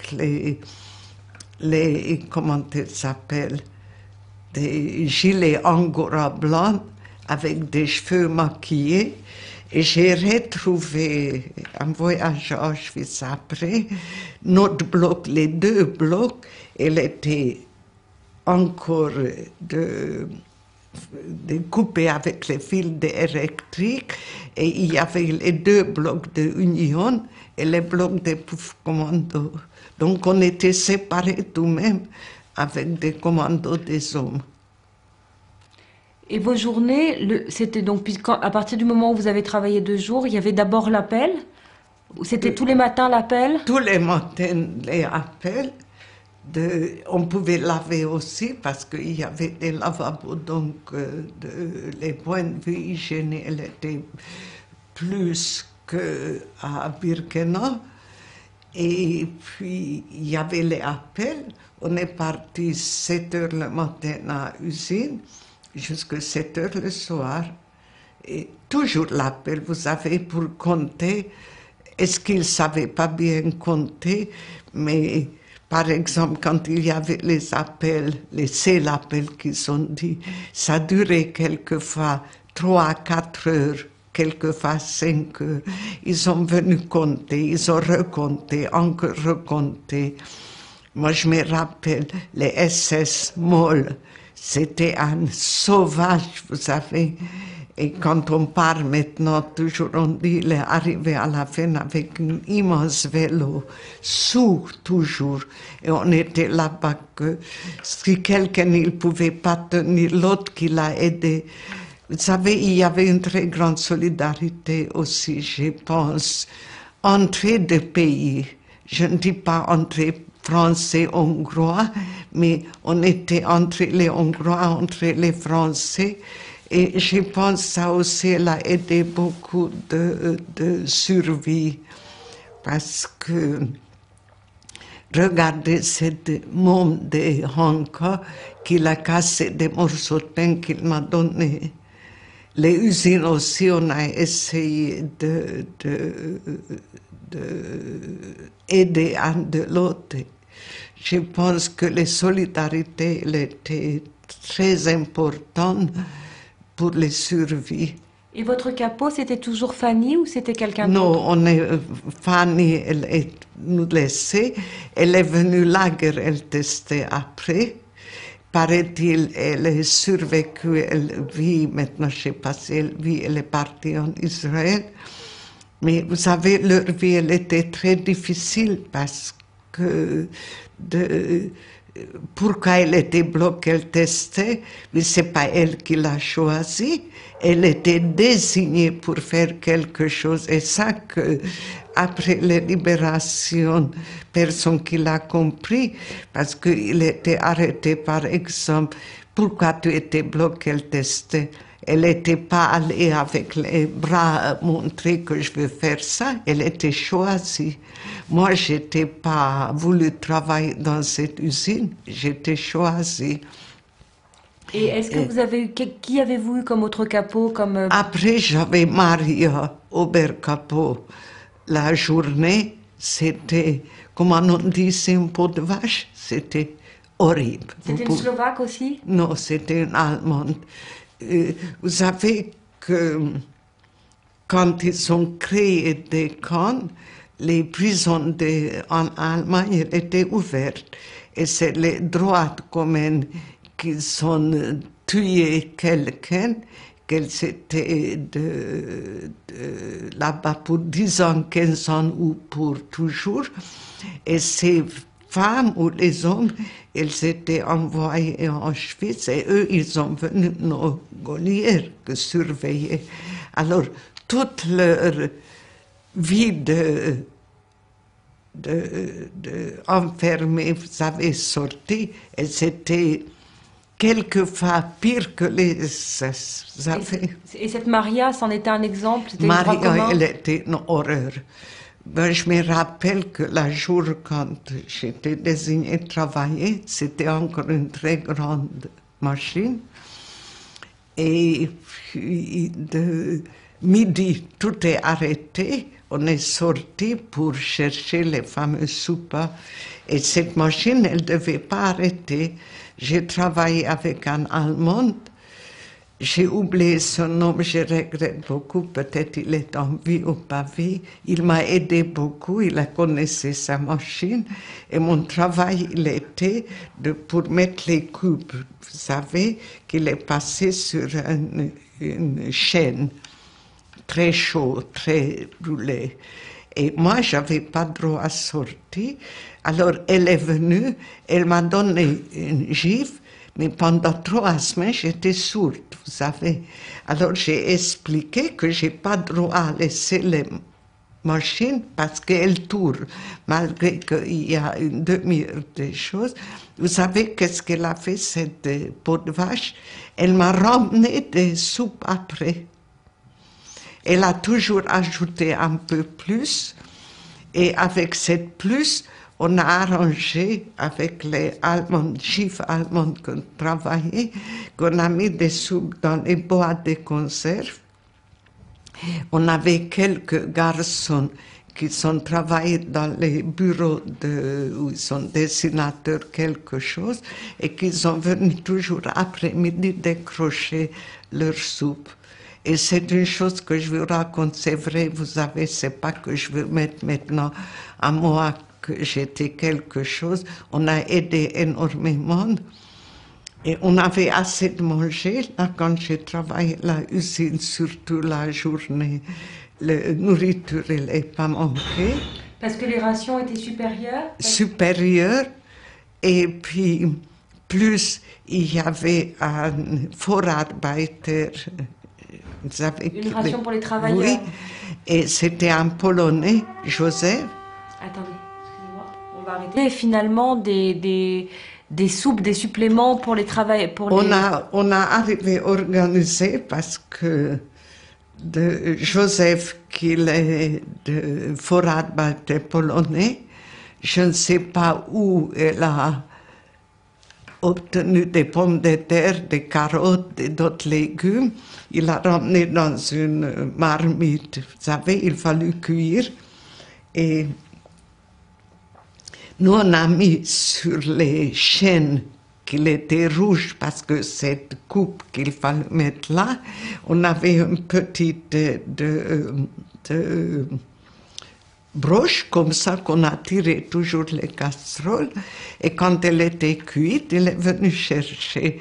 Mais moi, avec les Allemands juifs que j'ai travaillé, les machines, on a mangé un peu, et comme ça on pouvait garder notre nourriture pour donner pour les autres. Et vous travailliez tous les jours? Tous les jours. Sauf un dimanche tous les 15 jours, vous aviez un dimanche de libre? À la fin, on a arrêté tous les dimanches parce qu'il n'y avait plus de matériel, il n'y avait plus rien, vous savez. Qu'est-ce que vous faisiez le dimanche? Le dimanche, par exemple, que on pouvait aller, je ne sais pas si vous avez entendu parler, les blocs 10. Non. Où il y avait des blocs d'expérience, qu'il y avait le docteur Globel qui a fait des expériences.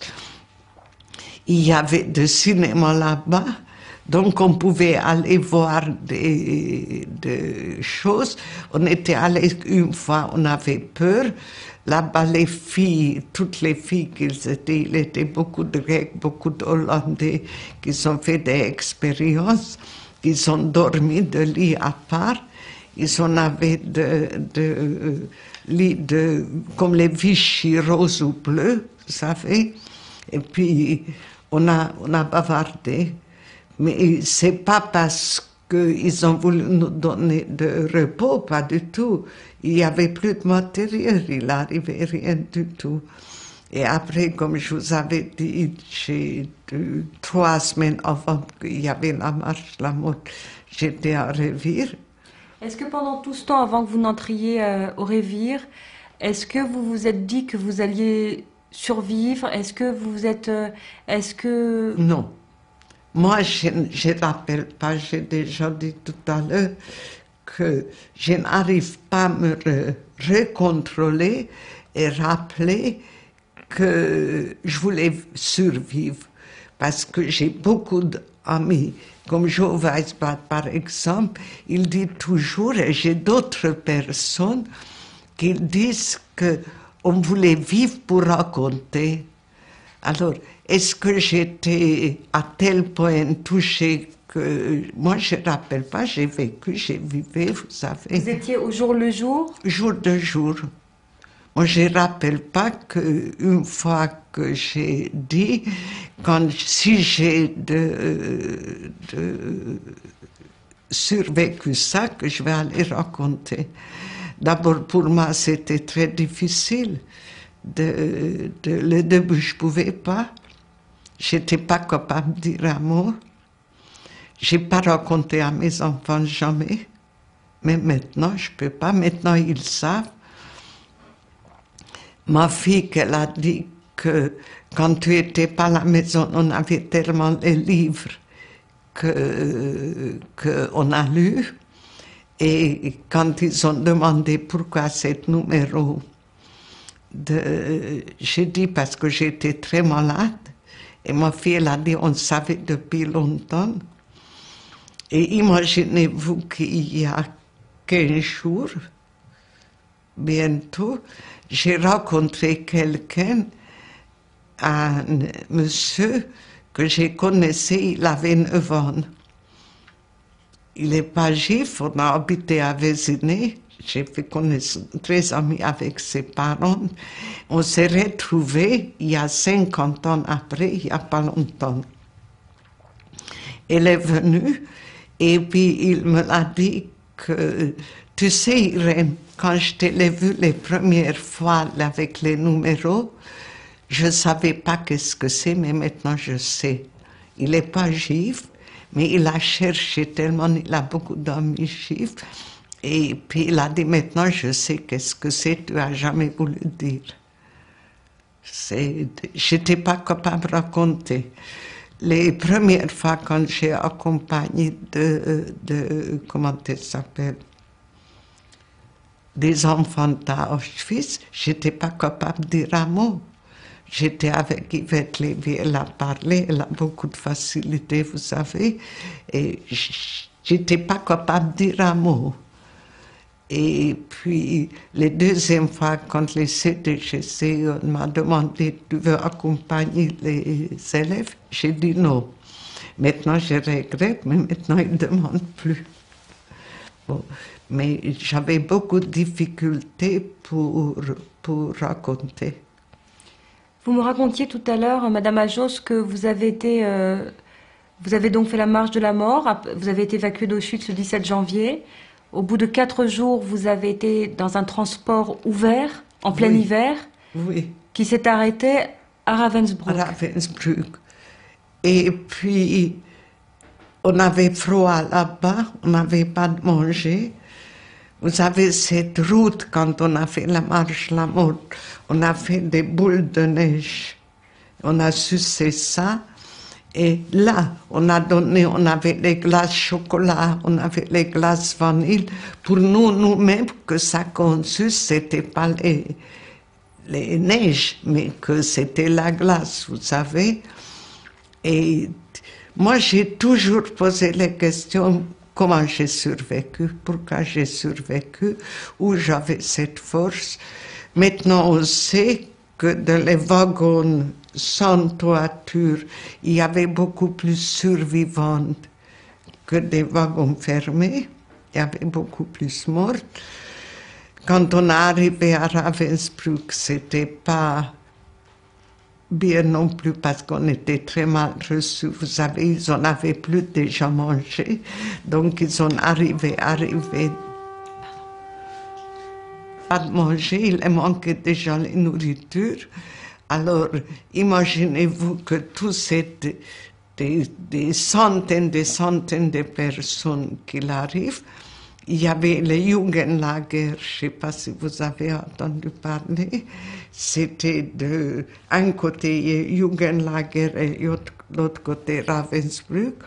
D'ailleurs, en ce moment, il y a beaucoup de problèmes parce que les Allemands, ils ont voulu couper les camps Ravensbrück et mettre une autoroute.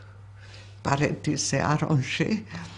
Et puis après, j'étais dans les tentes à Ravensbrück. Je ne sais pas si vous avez entendu parler. Racontez-moi. Les fameuses tentes qu'on n'avait pas du tout mangé. Vous savez, les gens, ils étaient affamés à tel point qu'ils ont arraché de manger un de l'autre, et puis il n'y avait rien du tout. Et les tentes, il y avait des koyas à les 3 étages, et là-haut, il y avait des Ukraines. C'était pas des Polonais, c'était des Ukraines, parce qu'il y a beaucoup d'Ukraines qui étaient déportés aussi. Et cette femme me rappelle qu'ils ont toujours demandé « Haben Sie ein Toppelerot ?» Ça veut dire « Est-ce que tu as une petite peau de rouge ?» Vous savez, parce qu'on a organisé, j'avais une petite peau rouge.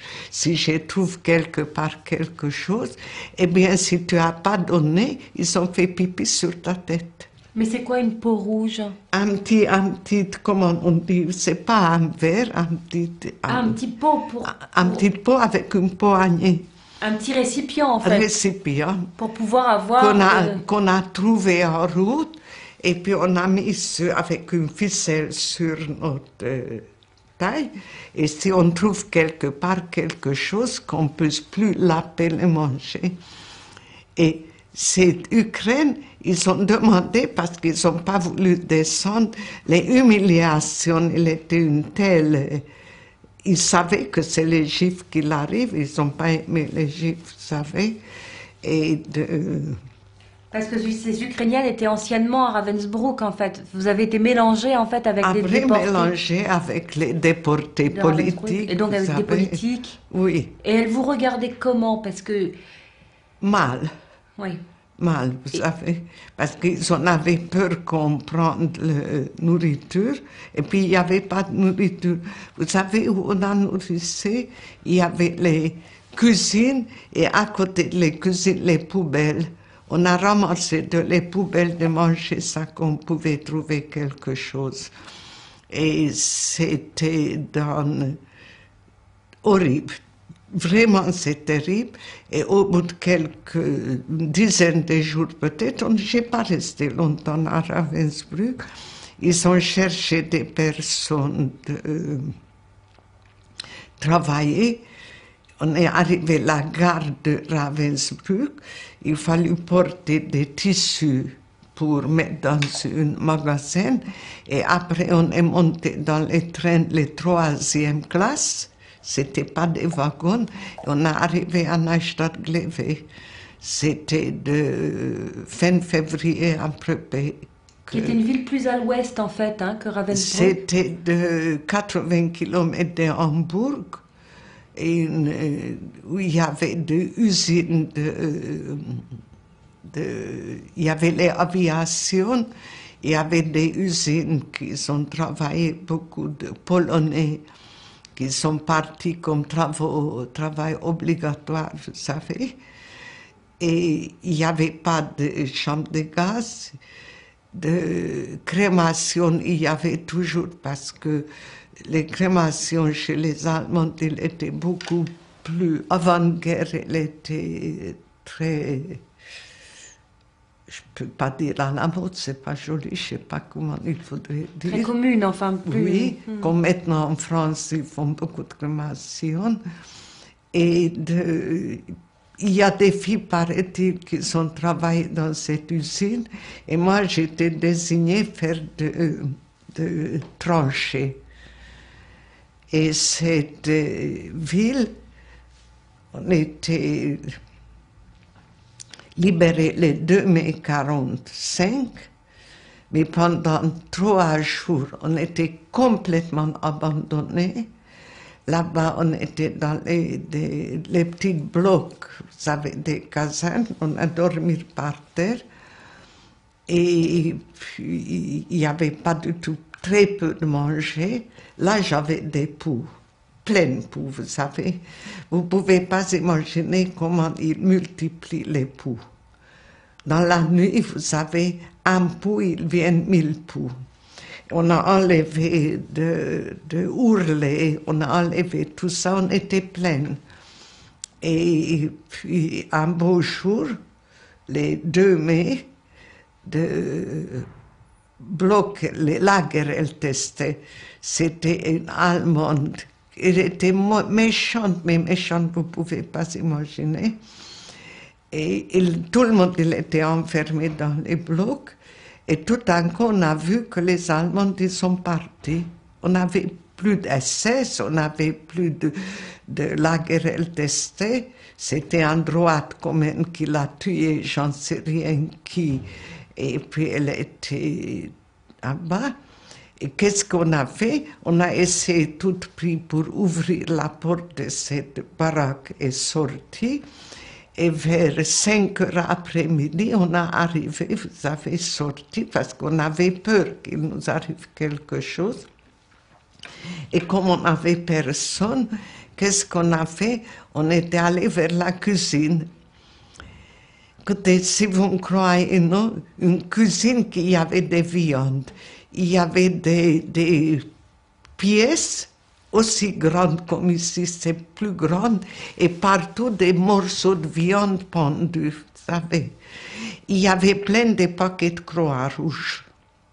Alors ça que je pardonne pas les Croix-Rouges, s'ils ont emmené des paquets, ils savaient qu'il y a des déportés.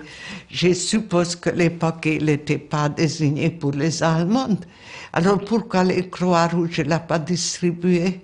Si on était là, pourquoi les Croix-Rouges n'avaient pas fait cette force? C'était la fin des guerres. Vous savez, les Allemands, ils savaient. Et savaient que il y avait des pommes de terre cachées en dessous des terres. Alors nous, les déportés, comme des bêtes, comme des sauvages, j'ai coupé les viandes et j'étais avec 8 filles de Carpates qui ont dit qu'on n'est pas hongrois mais on est tchèques. Ils n'ont pas aimé les Hongrois. Et on a trouvé des paquets de Croix-Rouge, mais comme des sauvages, vous savez, qu'on n'a pas réfléchi qu'avec les couteaux on peut faire mal, on avait faim. Et on voulait cuire parce qu'il fallait cuisiner. On a mis des pommes de terre, on a trouvé une très grande bidon comme ça. On a fait des feux en dessous. On a commencé à cuisiner, couper un morceau de la viande, les pommes de terre. On a mis tous les trucs de paquets de Croix-Rouge. Il y avait des épices, etc.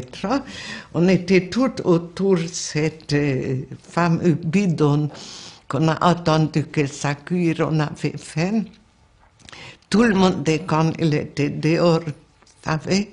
Et puis, les dernières minutes, notre bidon, elle était renversée.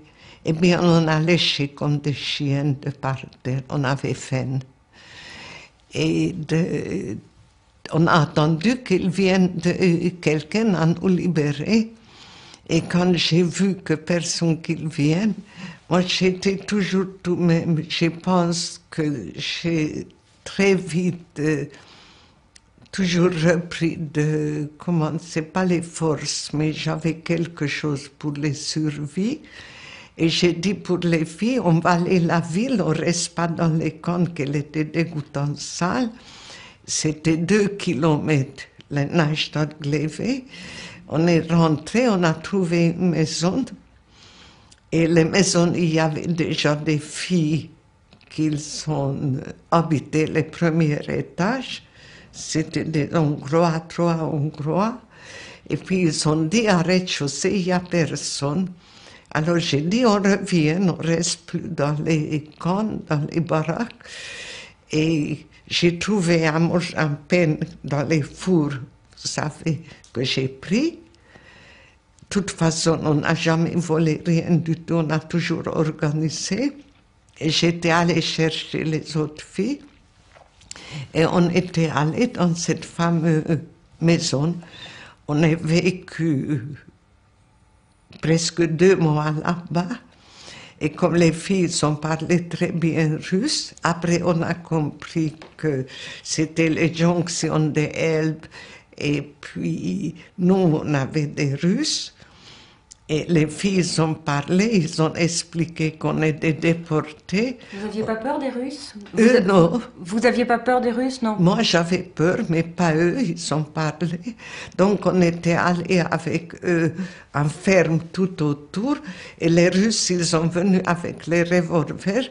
Et les paysans allemands, ils sont sortis du pain, du farine, des viandes, des œufs, du lait. Vous ne pouvez pas imaginer, on avait tout. Les Russes, ils ont tué les poules comme ça. Alors, on est rentré à la maison. Écoutez, ça devait être une maison très, très riche, parce que déjà à cette époque, en 1945, il y avait un frigidaire qui était un peu plus bas que cette là. Après, on a su que c'était un médecin qui les habitait, qui sont cachés en grenier parce qu'ils en avaient peur. Nous, on a cuisiné et on a fait beaucoup de choses. Et on a décidé que samedi, on ne cuisine pas parce que on garde le Shabbat, vous savez. On avait tellement faim vendredi qu'on a tout mangé, qu'on a recuisiné samedi. C'était les filles des Carpates qui ne voulaient pas Les cuisiner filles le Shabbat? des Carpates, oui. J'ai des photos. Vous savez que où les Russes rentraient dans la ville, eux, ils ont été les volés pendant 3 jours. Ils sont rentrés dans la maison, et moi, avec 2 filles, on est rentré dans une maison, et j'ai trouvé un petit appareil photo, et j'ai fait des photos avec ça, et après, en Hongrie, j'ai fait développer. Donc, j'ai des photos, j'ai retrouvé il n'y a pas longtemps. Mon fils, il a agrandi. Et maintenant, j'ai envoyé à Yad Vashem parce que j'ai peut-être, si j'ai envie, cette fille, ils ont envie. Et après, des soldats américains qui sont venus, et parce que les Russes, ils sont venus avec eux, parce que les 3 filles qui étaient à étage, ils sont eu des Russes. Vous savez qu'ils ont ramené de manger. Et puis les Russes, ils ont pensé, les 3 filles, les parties, ils ont pensé qu'on peut avec nous aussi coucher, etc. Donc on était jeunes, on avait avec nous une Hanchuka qu'elle avait à peine 15 ans. Et ils sont arrivés avec des soldats américains. Il y en a un qui était juif, et puis il a dit, restez pas ici parce que vous êtes en danger. Donc on est parti, et c'est là que j'ai arrivé, je vous avais montré une carte à Prenzlau, que j'ai resté jusqu'à fin septembre. jusque que j'étais évacuée, ramenée, si vous voulez, de retourner en Hongrie. Et j'ai sorti de groupe de vide parce qu'eux, ils ont voulu partir à Karpat. C'était de Ungvar Munkac, je ne sais pas si vous voyez où se trouve ça. Et moi, je voulais rentrer en Hongrie. Donc, j'ai trouvé d'autres Hongrois. On était peut-être 60 ensemble. Et la Hongrie l'a envoyé des wagons. On est retourné avec les wagons, comme on est parti. Vous savez, c'était pas les trains. Et encore, on a su que les Hongrois, ils n'ont pas envoyé les wagons pour les Juifs. Ils ont envoyé pour les fascistes qui sont partis en 45 janvier, quand les Russes ils ont occupé la Hongrie. Ils sont partis avec les Allemands. Et le gouvernement hongrois à cette époque, il a envoyé les wagons pour chercher cet Hongrois. Alors, nous, on avait des personnes qui là. Il y avait des hommes qui sont pris de nous, on était 60 peut-être. On a exigé qu'on va avoir 2 wagons, parce que nous avons voulu aussi retourner. Et je me rappelle que quand on est prêt à retourner, on est passé par Prague, et les Tchèques, ils ont donné l'autorisation de passer, mais que les wagons, ils doivent se fermer. Parce que tout le monde il avait faim, et puis il y avait beaucoup de pillage. Et nous, on a mis les Mogendovi dans notre wagon. Et le joint de Prague, il est venu, parce que le joint, il était allé à la gare toujours pour voir s'il arrive des Juifs ou pas Juifs. Et ils ont vu 2 wagons qu'on a mis des Mogendovi. Ils ont exigé pour qu'ils ouvrent les wagons. Et nous avons ramené beaucoup de manger, donc on était ils ont ramené des vêtements, ils ont ramené parce qu'il faisait froid à cette époque. Et je me rappelle que je voulais jamais mettre un vêtement SS. Et quand les libération, les Américains ils sont venus une nuit ramener des jupes grises et des chemisiers blancs. Vous savez que les femmes SS sont portées. Alors moi, je ne l'ai pas mis. J'ai fait une robe pour moi avec un rideau que j'ai décroché, une grande fleur. Je ne sais pas où j'ai eu cette goût que j'ai fait une robe comme ça. Mais j'étais heureuse comme tout que même malgré que j'ai travaillé dans cette usine et mes mains étaient abîmées, je pouvais tenir une aiguille. Par contre, pour rentrer, on a pris n'importe quoi. J'avais une veste de SS et le joint de Prague, nous avons emmené beaucoup de manger. Donc, jusqu'à Budapest, on avait tout ce qu'il faut. Et immédiatement, j'imagine, vous avez voulu retourner dans votre ville natale? Non, avant que nous avons enregistré, je voulais aller où j'ai habité à Budapest. Donc, j'ai fait des kilomètres. Imaginez-vous qu'un banlieue d'ici, de Paris, vous savez, j'avais pas de l'argent pour acheter un billet de tramway. Donc, j'ai marché à pied. Et j'ai arrivé dans cette maison où j'ai habité avec ma tante, les sœurs aînées de ma mère, qu'elle n'était plus là, elles ont déménagé.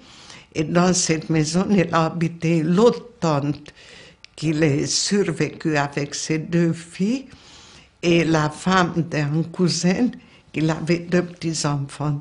Et de fin septembre, les Hongrois, ils n'avaient pas du tout mangé, il leur manquait tout. Et j'avais faim, et de cette tante qui l'a survécu, elle m'a même pas proposé quelque chose. Elle a occupé ses 2 filles, et de l'autre qui avait 2 petits-enfants, il voulait me donner un peu de thé, et j'ai dit, j'ai pas soif. J'ai retrouvé ma cousine qui, entre-temps, elle a ouvert un très grand magasin, vous savez. Et c'était pas un très bon accueil. Un très bon retour. Non. C'était un retour... J'étais trop, vous savez, parce que ma tante aînée, elle a eu au fond d'elle, elle a pensé qu'elle est responsable de moi. Mais elle a pensé à ses enfants d'abord, vous savez, c'était plus important. Et par exemple, que ça qui me faisait mal, qu'elle n'a pas parlé ses sœurs. Ma mère et trois sœurs, elles sont restées gazées à Auschwitz. Et trois sœurs, il est survécu à Budapest. La tante aînée et les deux dernières, deux jumelles, qu'ils n'en avaient pas les moyens, vous savez, même s'ils ont voulu donner. Il y avait les enfants tout jeunes et jamais j'aurais été accepté quelque chose. Par contre, cette tante, elle y avait tout ce qu'il faut. Elle n'a pas demandé où sont mes sœurs. Mais elle a demandé si j'étais pas violée par les Russes. C'était son seul occupation des pensées. Est-ce que j'étais violée ou pas violée? Alors j'ai pris très mal, vous savez, des accueils. Et puis, je voulais pas rester là-bas. J'ai pas senti assez force pour aller travailler. Et puis, il n'y avait pas de quoi. Et j'ai fait connaissance de mon mari, qu'il était hongrois, non juif, et je savais qu'il avait vécu en France déjà. Et pour mon idée, il était venu à Paris, vous savez. Et je suis mariée avec lui parce que je voulais quitter de Hongrie. Et ça a réussi, j'ai travaillé beaucoup. On a eu les contrats de les grandes maisons, les poutres. Mon mari, il était modéliste. Il était un des plus grands modélistes après. Bon, il avait un caractère de cochon. Peut-être c'est ma faute aussi, parce que maintenant, quand ça marche pas le mariage, on se sépare et puis on s'oublie. Mais j'avais mes enfants, vous savez, et puis j'ai occupé beaucoup l'éducation des enfants. Et de 1964, j'ai eu tout de même l'occasion d'ouvrir un magasin en banlieue où j'ai habité. Et j'ai retrouvé moi-même mon mari, qui était vraiment un très grand modéliste. Il a perdu sa place. Il a trouvé une, c'était pas la même comment je vous dis, niveau de vie que j'ai donné pour les enfants. Vous savez, mes enfants, ils ont tous fait des grandes études. Tous les ans, ils sont partis en Angleterre pour apprendre les langues étrangères, tout ça. Je voulais que tout ce qu'il me manquait, que mon père, il voulait m'en donner, que j'ai donné pour eux. Et en 1964, j'ai ouvert un magasin de vêtements de luxe et j'ai eu jusque 90 peut-être, jusqu'à mon retraite. Il faut que j'ai fait les calculs exactement. À 65 ans, j'ai pris ma retraite parce que j'ai dit j'ai assez. J'étais séparée de mon mari, parce que c'est lui qui est parti, mais j'ai jamais accepté le divorce. Et puis, j'ai vécu pour mes enfants et c'était pour moi ma vie de plus heureuse. J'étais dans mon métier, dans les vêtements. C'était pas les schmattes, c'était des jolis vêtements. Et même maintenant, j'ai des défauts que j'adore les vêtements. J'aime beaucoup habiller. C'est pas bien parce qu'en 82 ans, on ne fait plus, mais quand je vois un tissu, je caresse. Quand j'ai envie de quelque chose, j'achète. Et comme ma fille, elle a dit, tu prives pas. Tu as fait assez pour les autres. J'ai aidé beaucoup de déportés après. Vous savez, beaucoup qui sont passés par la France, beaucoup d'Hongrois qui sont partis en Amérique. J'ai aidé beaucoup. J'ai une amie à Los Angeles qu'elles ont vécu 10 ans ici avant de partir à Los Angeles, qu'elle est venue tous les vendredis soirs chez moi parce qu'elle avait une toute petite pièce à Paris, sans laver, sans rien du tout. Donc elles sont arrivées J'étais déportée avec elle, on s'est retrouvés ici. Et après, j'étais allée beaucoup chez eux. Son mari, elle est partie malheureusement. Son mari, il m'a appelé il y a quelques jours de Los Angeles. On a parlé 1 heure et demie. Et mes enfants, ils considèrent comme les familles, vous savez. J'ai aidé beaucoup de gens. Je ne veux pas dire c'est par fierté ou que dire que... Dès que j'ai eu quelque chose, j'ai essayé d'aider, vous savez, parce que j'ai jamais oublié les morceaux de pain que Hancock il m'a donné. Cet morceau de pain, cette môme qu'il est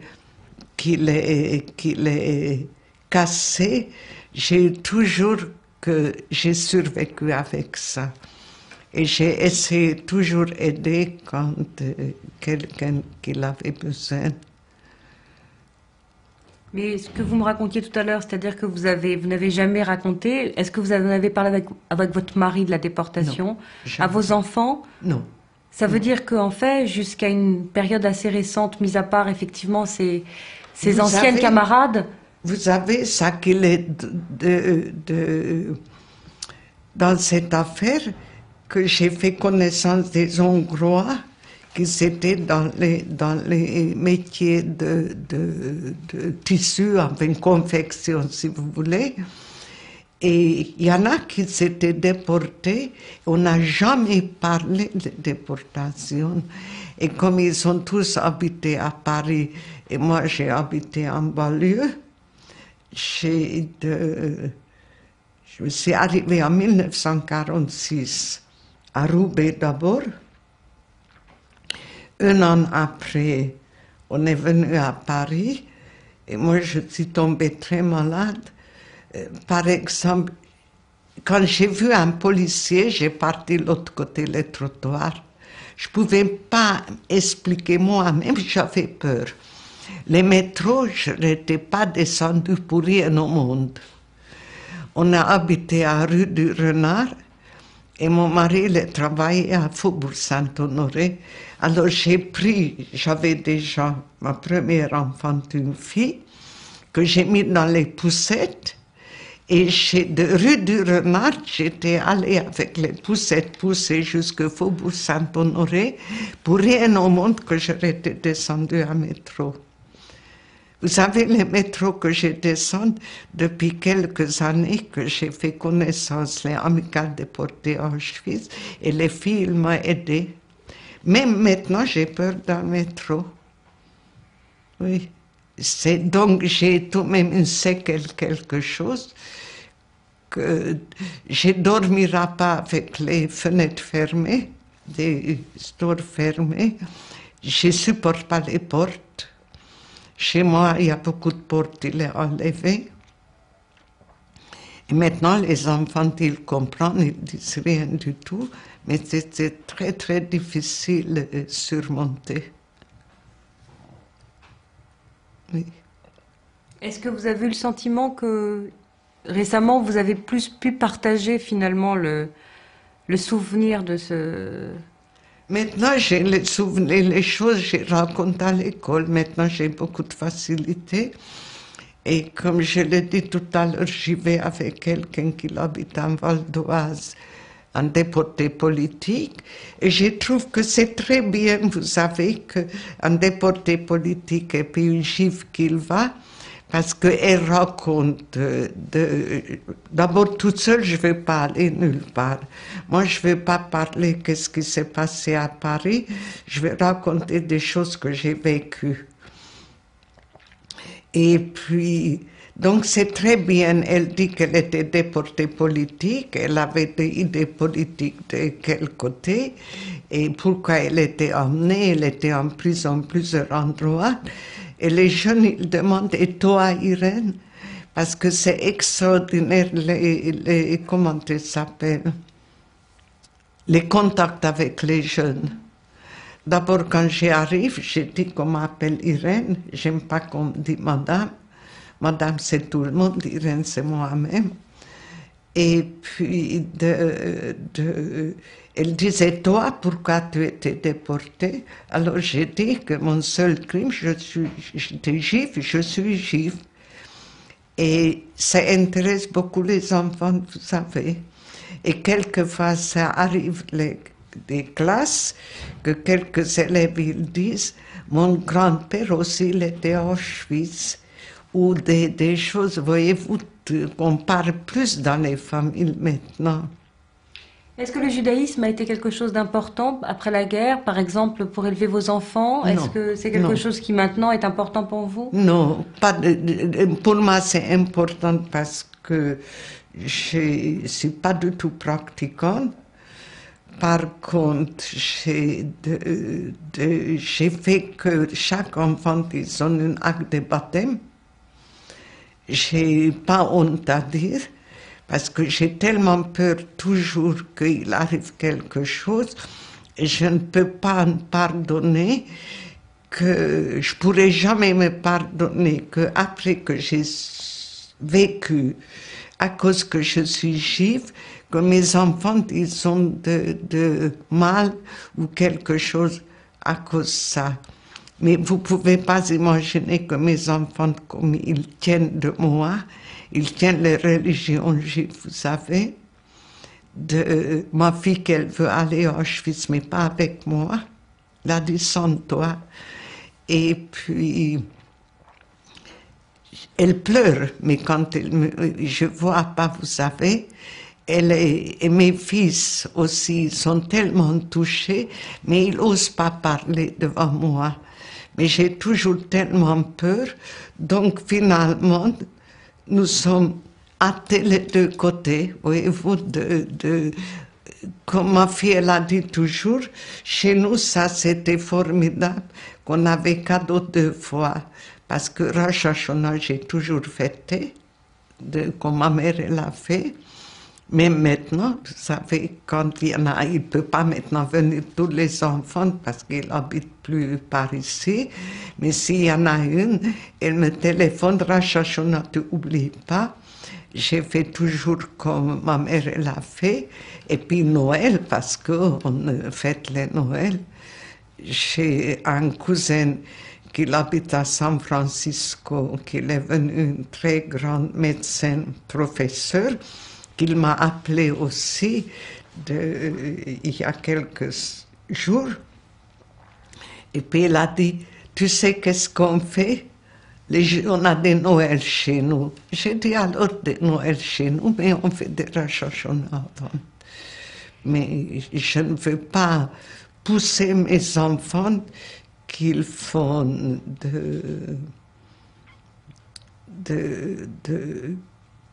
différence, qu'ils souffrent à cause de ça. Par contre, ma fille, elle a quelquefois où elle travaille, vous savez, quelquefois elle a des réflexions de juifs, et puis elle dit, ne pars pas, je suis juif.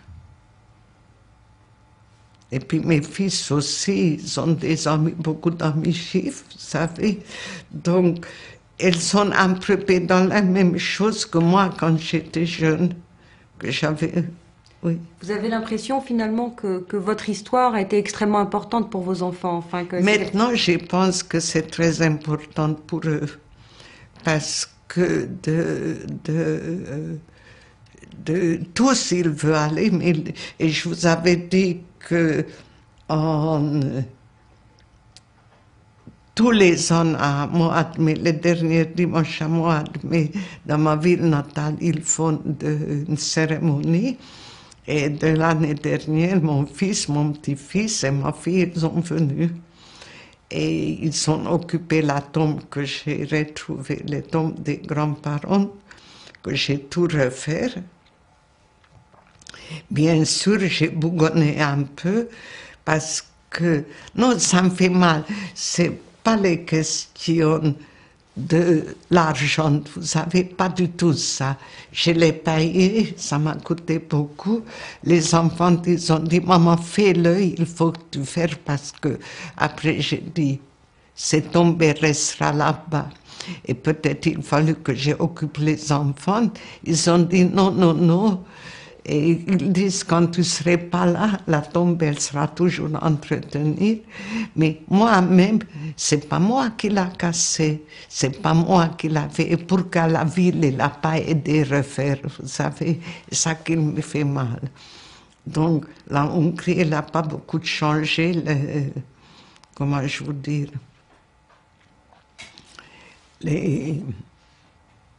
les antisémitismes existent beaucoup en Hongrie. À quoi qu'est-ce que vous pensez que votre témoignage peut apporter? Qu'est-ce que vous cherchez à faire en témoignant?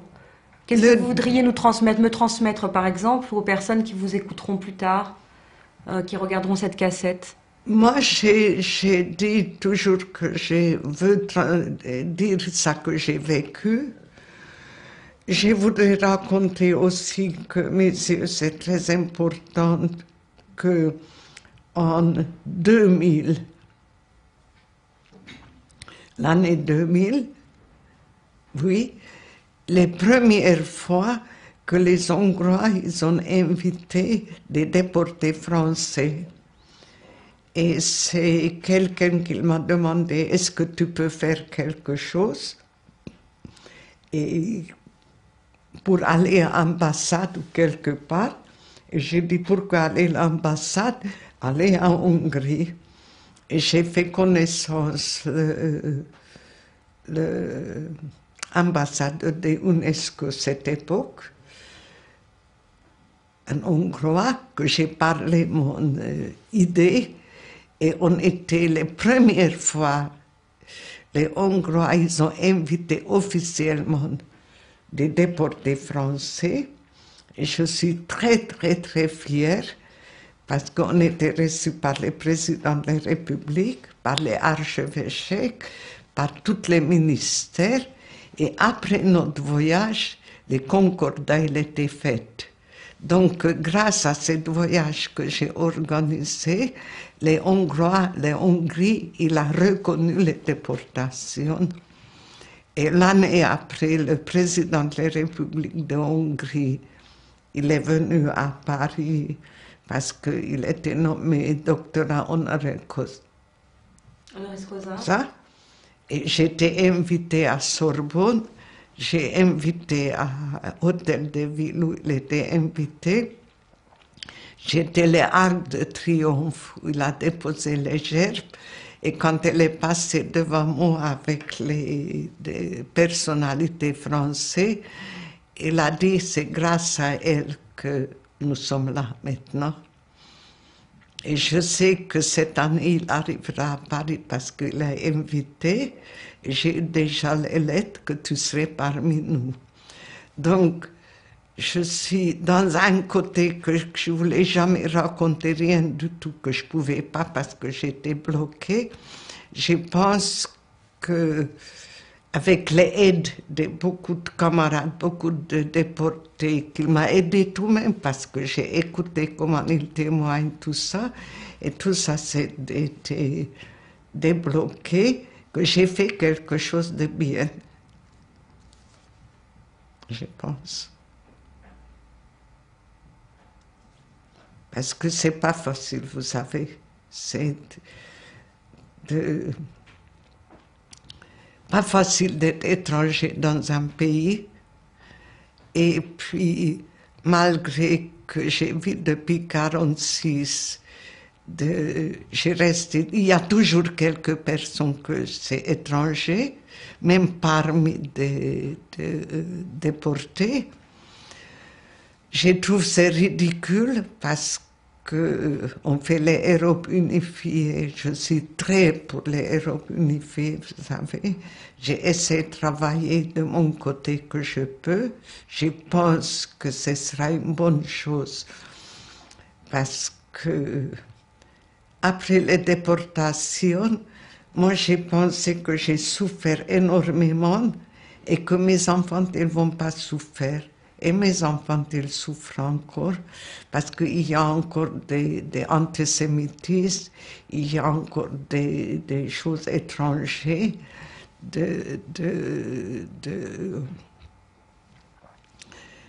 peut-être plus tard avec les Europes unifiées, ça changera un peu. Je suis très très pour les Europes unifiées, mais quand, j'en sais rien. Peut-être plus tard. Je vais vous remercier. Irène, donc, pas Madame Major, c'est non, Irène. Je ne l'aime pas. Que se nomme ses peines? Non, je suis vachaine. Je ne sais pas si j'ai oublié beaucoup de choses. Et je voulais vous dire encore que peut-être, c'est pas sûr, il y a un petit livre qui paraîtra bientôt. C'est une professeur qui est principal dans un collège en banlieue, qu'il y a 4 ans que j'ai fait sa connaissance, et cette professeure, cette principale, il y avait un petit problème. Elle a sympathisé, surtout elle qui est venue, et depuis 4 ans, elle écrit ma vie. Et elle essaie, elle espère, et pas essaie, je trouve qu'elle est très courageuse, que cet livre qu'il paraîtra, et paraît-il qu'elle a eu des réponses d'un éditeur, que surtout il pense que c'est pour les jeunes. Que tout ce que j'ai raconté, que je vous avais raconté, que j'ai raconté de ma vie d'avant-guerre, vous savez, j'ai raconté avec un peu plus de détails, j'ai raconté un peu des rappels quand j'étais enfant chez mes grands-parents, etc. La vie de l'école de Budapest, etc. Elle espère, donc, je pense que cette petite livre avec cette cassette, elle fera des sœurs jumelles, vous savez. Je ne suis pas sûre. Elle espère, moi non. On va voir. Et merci beaucoup à vous, votre patience et votre gentillesse pour m'écouter et puis supporter mon vilain accent pendant... Ça fait combien d'heures qu'on travaille? 2 heures? Un petit peu plus. Un peu plus. C'est pas très... 3 heures. C'est quelle heure est-il maintenant? Je ne sais pas, mais on vous a épuisé, c'est sûr. Merci en tout cas, Irène. Merci à vous.